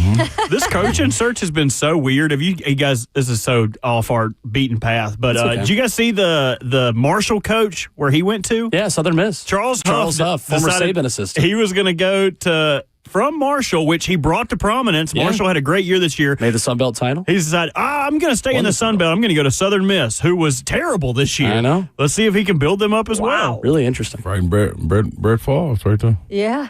Brett Favre better watch himself. Man, Brett From Favre Chad was gonna get Pennington's alma asked- mater to asked Brett be- Favre's alma mater. Let me holler at you outside. That's what I was asking Brett Favre. Like that You sack hurt me, record. Brett. You hurt me. Dude, that was so painful to watch. Like, What darn. the only pushback I have for a guy like him is during that when Strahan got that sack record, he was there all clapping and yucking it up and everything else though too. And I guess in hindsight, life goes certain ways off the road and everything, Yeah. and you're like, man, that ruined my moment. Like I'm still supposed to be number one because I mean it was a gift that he Savage, gave guess Strahan. what? I don't care. Like, dude, I ain't got no pushback. Dude, listen, hey, man, did you think, how long you thought your record was going to stand, though? That's my own thing. If it wasn't Strahan, it was going to be somebody No, else. that's my point. I'm Yeah. saying like life must have hit him hard. So yeah, And he's so looking now to he's hold on like, to oh, something. yeah, let me go bully Brett because he's got a lot of health issues going on. Yeah, Yeah, That was my point. Like life went a certain way for him. Yeah, I can see that. I guarantee. Well, from what it sounds like, he's saying Brett Favre making it seem like it stopped him from earning. Is what I got from it. Like if you hadn't given say I mean straight hand that. Yeah, I was the guy before you allowed straight hand. I got you. Okay. Yeah. I was gonna say because the dude tripping. Yeah, he was big tripping. I can peep that though. He's sitting on a little love seat, and you know what I mean. And it probably hit him like, dang man, I'm usually getting calls at this time to come sign autographs. And I don't even want mine no more. Strahan don't need this. He don't Good Morning America and all that. So That He's dude hosting should every be game in though show, too. too. yeah. He should be in the Hall of Fame. He must have no something question. else going on, though. There were when I looked it up, there were some legal issues and some things that had happened between him and his wife. Yeah. If you got 19-plus sack seasons, there is a reason you're not in the Hall of Fame. He abruptly quit during the middle of the 87 season. too. Really? And that's something his teammates echoed, saying that he was selfish, he didn't play the I knew it was run, something. all he cared crossed about was sacks. He was the first Dang. first player to cross the picket line during the strike too. Look at my dogs. They my sure dogs, paid my him out dogs not is doing to that be that. homework, man. Look at the Burton Savage investigation show. I'm a sports entertainer. I ain't no journalist out here. You know what I'm saying? I ain't no journalist. I just talk sports and what I know. Yeah. Well, welcome, Slay. How are you? What's happening? I'm in here, man. You are day early too. Yeah, man. I Army came Navy in. travel tomorrow. I came in to ash and everything. I ain't even, you know what I'm saying? You got cocoa butter back there. I'm presuming that's yours. No, that was Savage's, but I was looking for it yesterday and couldn't find it. Oh, it's not back there? Because my hands were ashy. But I'm just like Ashy Larry out here. You are. I've used it it's a cool. couple times on my ankles. They get like that cold when it get cold outside. You know what I Well, mean? to dry you out. Cold outside. Can I be a sports? I mean, can I be a sports entertainer again? Give us some Yeah. shows. Yeah, I mean, your name's first in the That show. is what the show is. I'll keep saying that. Okay. Bring them back down, Bert. Speaking of cold, How cold is this letter from Gentry S? This open letter. Have you had a chance to dive into it? Yeah, man. I advise people don't drive and read, but man, the traffic was bumper to bumper, so I was going like 1 mile per hour. So I did peep it, man. That's interesting, man. You aim at the top, don't miss. So we're gonna see if he was able to hit. My whole thing is kind of where Savage left off. Like, what will pacify the media? What will pacify the fans? Because honestly, that's all it's going to be. Right. Coming out saying something, regardless what happens right now, or what she says she's leading to. In the spring, like, we're going to come back with questions again anyway. You know what I mean? Like, after the draft, we're going to have more questions before free agency. Then after free agency, we're going to have more questions before OTAs. After OTAs, we're going to have more questions before training camp. After training camp, before the season starts with the preseason, we're going to have more questions. Then after the preseason start, then we get to the season, and we're going to have some more questions then. So what are you, I'm like you, what are you looking for to pacify you? Because I honestly, in year one, I don't need to hear nothing. Like, you just, listen, y'all, this is what I'm saying day in and day out, man. We sorry. Like, it ain't no, I mean, listen, dog, this ain't no mystery. This ain't no hide and seek or nothing, man. What you see is what you get out there. We sorry. And don't think by coming out and her saying, all right, this is what we got to do, this is whose fault it is, that is about to change like that. That's what we fooled ourselves into believing at first by looking at the roster. Even though it was so top-heavy, all it was going to take was one injury for the hole to pop off and now the water shooting back out. Now, here we go again. The dam's about to break. Yeah. You know what I'm saying? And that's what we are. It's just we watched it over and over. If it was questions to be asked and I was going to ask a question, it was going to be, why do we sit on our hands so long waiting to get to this point? Because we went through 2 years of this, even with – air quotations, the greatest coach the Titans ever had, Mike Vrabel, being right there at the helm. We were losing. We were sorry. You know who was masking it? And I was telling Savage just the other day, man, I got to tip my cap to Derrick Henry. Because what Derrick Henry went through to be able to carry this franchise, to stay relevant, to not be down in the dumps like this, even when they started to stink, they were still relevant. Man, dude right there is he's a badder man than I thought he was. Yeah. You know what I'm saying? And now I realize it even more so now. Now, I don't think that if he would have stayed here, he would have been rushing for 2,000 yards. And no, they're sorry. That's why he couldn't do that. So they had to move on. It had ran its course. But, man, to think that he was able to pull this franchise up by the bootstraps, man, and you able to rely on defense, at some point, man, Fred Flintstone and them was going to be out of business. You know what I'm saying? Barney Rubble and them, that was going to be over, dog, because the world was going to change. Like, you was going to start to have railroads. You was going to start to have highways. You can't continue to just keep on run the ball. Rules so tough. Oh, we're going to fight through. The defense going to hold us. We'll win that 10-6 game. But how many other games you going to win? Yeah. So you had to move past that. So my thing is, you didn't rush to get an answer then. Mm-hmm. Yes, you would love one, but you rushing to get an answer now for what? That's all I'm saying. Like, what's she going to come out and say and tell you right now with 4 games left? Yeah. What do you want to know? That's all I want to know. I'd rather hit after the playoffs and everything is done, things die down and everybody reconvene and they go back and huddle up. And then when we come out the playoffs, yeah. When we hit the house, I need to hear something. Sure. Like, I need to know the direction we going. Gas me back up. I'm cool. I'll pull over into the Shell gas station or Mapco, anywhere that's going to give me a little couple of... You want the expensive gas, though. Give me a couple little cents. I'm getting 93 premium. Go on, lay that thing off in there, man, and I'm right there. Gas me back up. I'm taking off on my journey. Yes, but until then... Come on, man. We all right. We coasting downhill anyway. What you gas up? You in neutral? You ain't hitting the gas. Y'all is doing it. Woo, that little 4-cylinder that we got. Woo,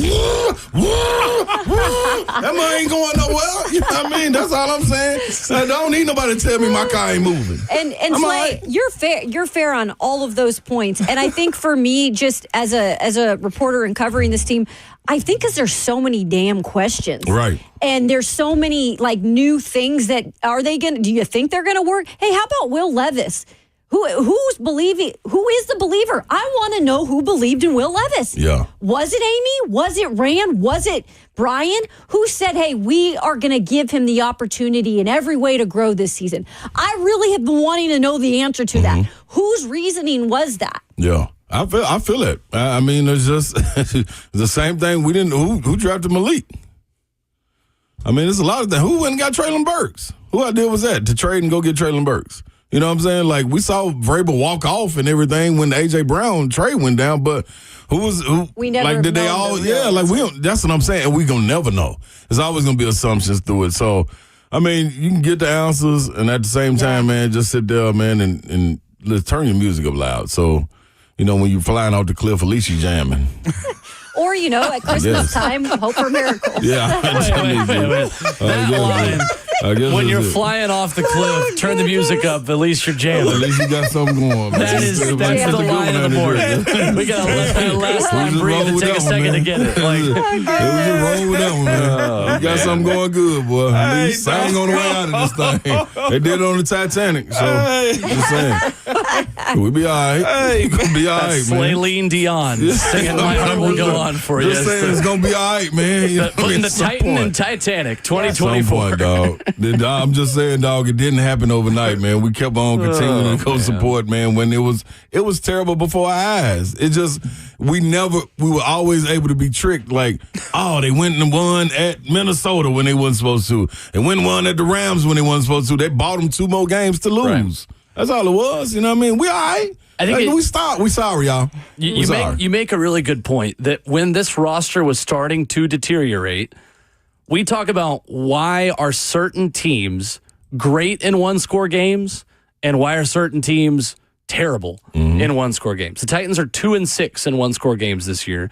When they earned the number 1 seed in 2021, they were, I want to say, undefeated in one-score games that season. And everyone nationally, all the analytics nerds would tell us, like, that's not sustainable. This is why you're the worst 1 seed ever in the history of the NFL because, well, all you do is just win one-score games. At some point, the ball's not going to bounce your way. Yeah. Elite players who can take over a game allow you to make those, 8 to 10 plays that define a game. That's right. Who is that guy on this Titans team that you can say, that's my guy I go to win me a football game when everything else is equal?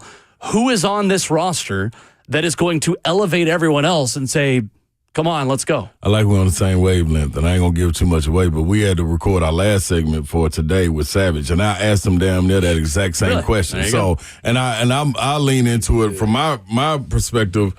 When you had those teams and you were making those winning plays, you had guys that have been there before. You know what I'm saying? Like, when you ask the point at who it is, the person that's always talking. That's who it is.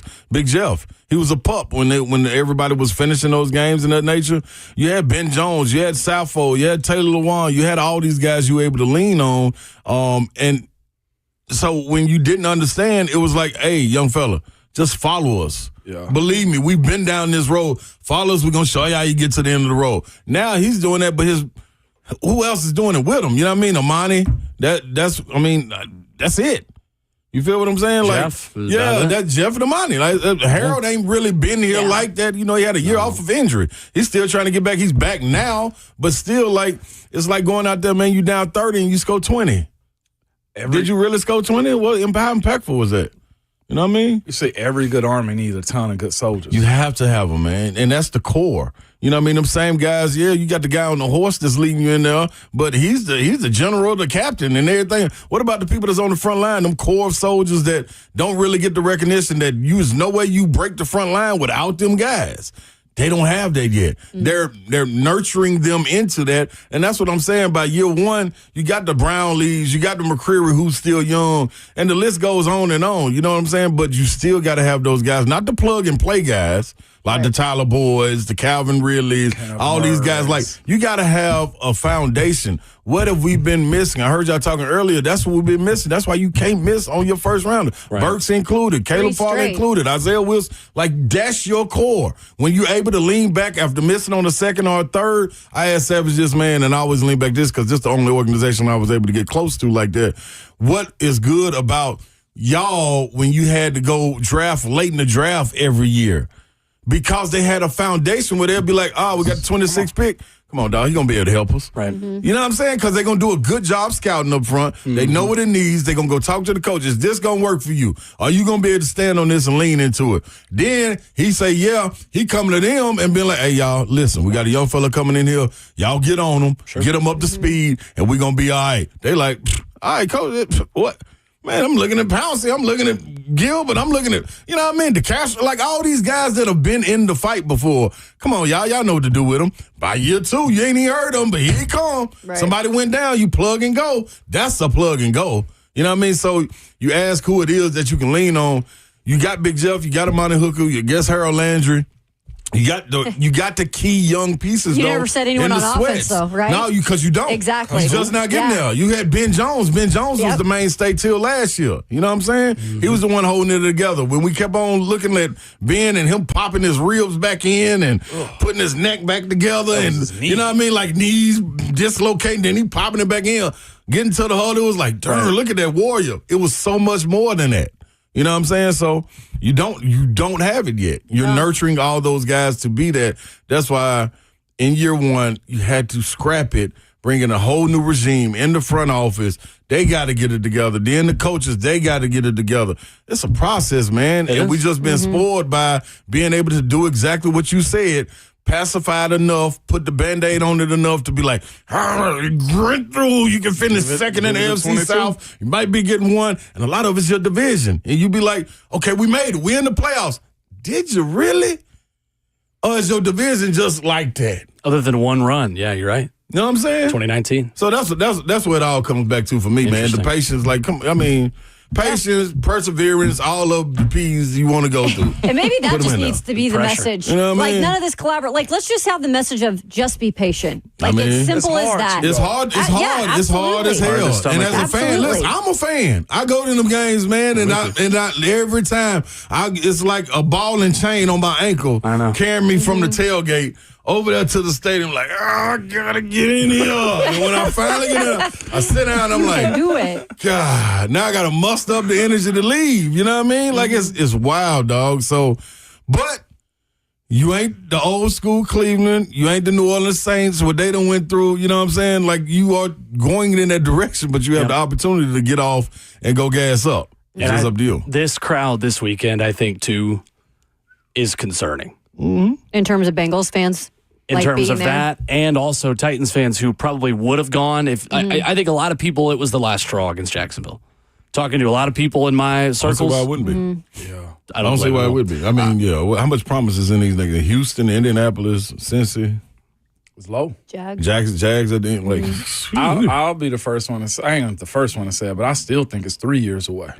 I wouldn't. The way it looks right now, probably. I wouldn't say that that's not true. The only good thing you got is your division. As you wrap it up, Will, is the rest of your division is stumbling too. Yeah, they started out the blocks fast, and then you look up and like, damn, how did we catch them? They sorry too. For real. Right.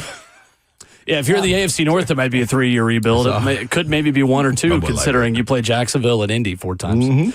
615-737-1045. Going to have to get to a lot of your phone calls tomorrow because we got Slay here. We got to talk about the number 1 basketball team in the country. You're right. That's all I'm saying. Let's switch gears and switch the vibe. The Tennessee basketball Vols are ranked number 1, and they have got a huge test this weekend. We'll talk about it next.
Wrapping up your Thursday morning at RKW, Ramon Foster, Kayla Anderson, Will Boulding, and Ron Slay in studio. Coming up tomorrow, we will visit with VolQuest's Brent Hubbs. We will have Voice the Titans' Mike Keith. Yeah. We will have Split Zone Duos' Stephen Godfrey tomorrow. Godfrey going to join us in studio next week. In studio. For an hour. Stephen Godfrey. Yeah, he's pretty solid. Gets after. Have you heard him yet? I think I done had to. I'm due to listen to y'all show, so I done heard him. I just ain't placing. We've gone off the rails a couple times, which has been It's a fun. great thing. So you guys have the Todd father. We have an actual godfather. Mm-hmm. Oh. I see what you did there. The look of disdain. Hey, from Slay. Hey, Bert. What's going on, man? You my brother. And I love you. And Hell yeah, I love you too, man. Appreciate That's it. all. Tennessee goes to Illinois on Saturday afternoon. Top-ranked Tennessee beats Miami by 13 in Madison Square Garden earlier this week. Slay, the schedule has not maybe been as tough for Tennessee as we would have expected coming into the season. Miami has struggled. Syracuse has really struggled. The fact that Syracuse is a quad 4 win for Tennessee is unbelievable to me. Yeah. But at Illinois, fair to say this is the biggest test Tennessee has had so far this season. Yeah, I think so because it's on the road. But as far as going in a wild environment, but it ain't no but the peanut butter jelly spinach. You know what I mean? Smooth to get in the drink.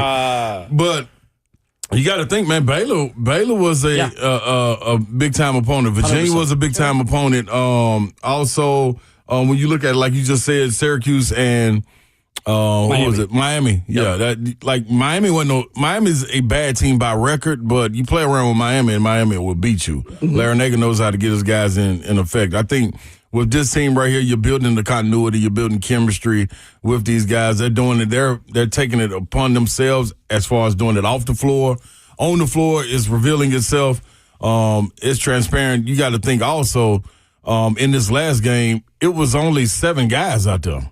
You know what I mean? Like, it was a lot of people. Yeah, a lot of people missing and everything. So to go do that in Madison Square Garden, play that amount of minutes, to go on and get it out of the way where you can kind of, and I think that's what a lot of that led to, them getting up by 18, not being able to step on the gas. That's where you start to see depth. The reason they wasn't because usually you sub in at that time, you push that 18 to 25. Instead, them same guys were out there and they kind of dropped a little bit, somebody get hot, and then boom, it's over. But I'm going to tell you this right now, man. SEC ain't no joke. The SEC ain't no joke. I jumped out there in the SEC ACC Challenge for a reason to say they was going to win 13-3, and they did 14-2. Bested me on that one. But, man, top to bottom, the talent is crazy. Kentucky and Auburn were the 2 losses. They 2 of the top upper echelon teams in the league. You know what I'm saying? So that right there shows you what can be done. And going forward, I think it needs to be known. It's been a lot of praise to Chaz Lanier. I've been doing it. It's a lot to Milicic. Big Felix is coming along. Cam Carr, you know what it's going to be. But I'm going to tell you right now, man, there's a lot of times that people have mufflers and stuff like that fall out on the interstate. You know what I mean? The side view mirror might fall off. You Tire. know? Yeah, tire go bad. Yeah. It get cold outside. It's cold outside. You know what I'm saying? Like, I like doing that. Yeah, good job, KK. Come on in with that thing. Now, I'm telling you right now, man, a lot of times, man, I grew up, all over Nashville, so I know where the junkyard is over there off Trinity Lane. You feel me? Now, you swing back off Trinity Lane and you try to sneak in that junkyard, it's a problem. Because they got them dogs chained up right there barking, you know what I mean? And they going to bite. They come in there. I'm trying to tell y'all, when you go up to Tennessee, you got to play Rocket Top. Even on the road or at the neutral site, they got 2 dogs right there chained up, man, that's ready to go. That's Zakai Ziegler. That's right, and Jemai Mashack. Yeah. They different. They bark different. They bite different. I'm telling you right now, you squeeze inside that little gate, even if you don't see them, your ass is in trouble. You hear me? You better run and get the hell out of there because they don't play. This is going to be the first time in SEC history that 2 teammates will share co-defensive players of the year. Unless they like, hey, man, Zakai won it last year. Let's get it to Mashack. But they going to split it. Them boys are hell on wheels. Mark it. You saying right now, don't even go in there and try to get them spare hubcaps. No. Savage, let that go, man. Don't go in that junkyard. Anything you trying to do for Halloween, a little prank you trying to play, like you tipping cows and stuff. No, stay away from that fenced-in yard, buddy, because there's 2 of them roaming up there, and they belong to Coach Barnes and that establishment, and they loyal and faithful, and they bite. I'm telling you, Savage. What the mirrors do, Drew? The mirrors stick straight up. They ain't just on the football field. They ain't just on the football field. Yeah, tail big clip. That's what I'm trying to tell you as a youth. You know what I mean? They big clip. They done been through it. Sweet 16, Elite 8. You ask them what's next, they got to get to the Final Four. And it ain't no pressure because they bring it. This is what they do. I'm telling y'all, man, get on the boat. Or get on left. I'm here for it. Get on left. Get on left. Absolutely. Drive off that clip with the music up. Music, damn it. My dog got what? Difference is Tennessee basketball is pushing teams off the cliff. Exactly. They just steady easing back. Yeah. Ron Slave, 3 to 6, 3HL. Thanks, Slade. Enjoy No doubt. the Army-Navy game this weekend. Going to be fun. Oh, man, gonna have a ball. I know. a suitcase I'm also next year. jealous That's of right. you guys. College Sounds gotta so go, fun. man. It's I'm a going. great time. Did y'all hear the list, man? We got a cold list. I don't even know who the list is. Yeah, This is just a cold deep. list. I Talking heard to people. it. Yeah. Rivera's Mark on Ingram, there. I'm going to let them know. You know what I mean? Mark Ball, spank y'all. Y'all Be ain't my nothing. team. I not wish this one. Y'all ain't nothing. Hey, your team, when they play again? Yeah, what y'all look like? Y'all in the Birmingham? That's Vandy. Hey, by the way, shout out to Clark Lee. Yes. SEC Coach of the Year. That's what it's about, man. SEC Good Coach of stuff. the Year. Good stuff, man. Ron Slay with us. You can catch him 3 to 6, and apparently Ramon Foster today as well. Yeah. Thursday is weekly. Very cool. By the way, I'll see you guys in a week. I'm headed That's to a right. family vacation. You leaving tomorrow? Yeah. So I am Where you going going, KK? on a Food boat. tomorrow. I'm going on a boat. KK on the boat. You're talking about gorgeous now? Yeah. Never been in my life. Oh, you finna have a ball. So, You gonna hate it in the middle, Is it though. carnival? How many Back at days? tomorrow How many days? morning at 8. 6 Oh, you- a.m. We'll have Day 4, you Mike gonna hate Keith, it. Brett You gonna Hugs, love it and on the back. Stephen Godfrey. And right now you get words of wisdom from Ramon. Y'all got to remember, go Vols. Yes. And your Twitter fingers saying Mike is always hot.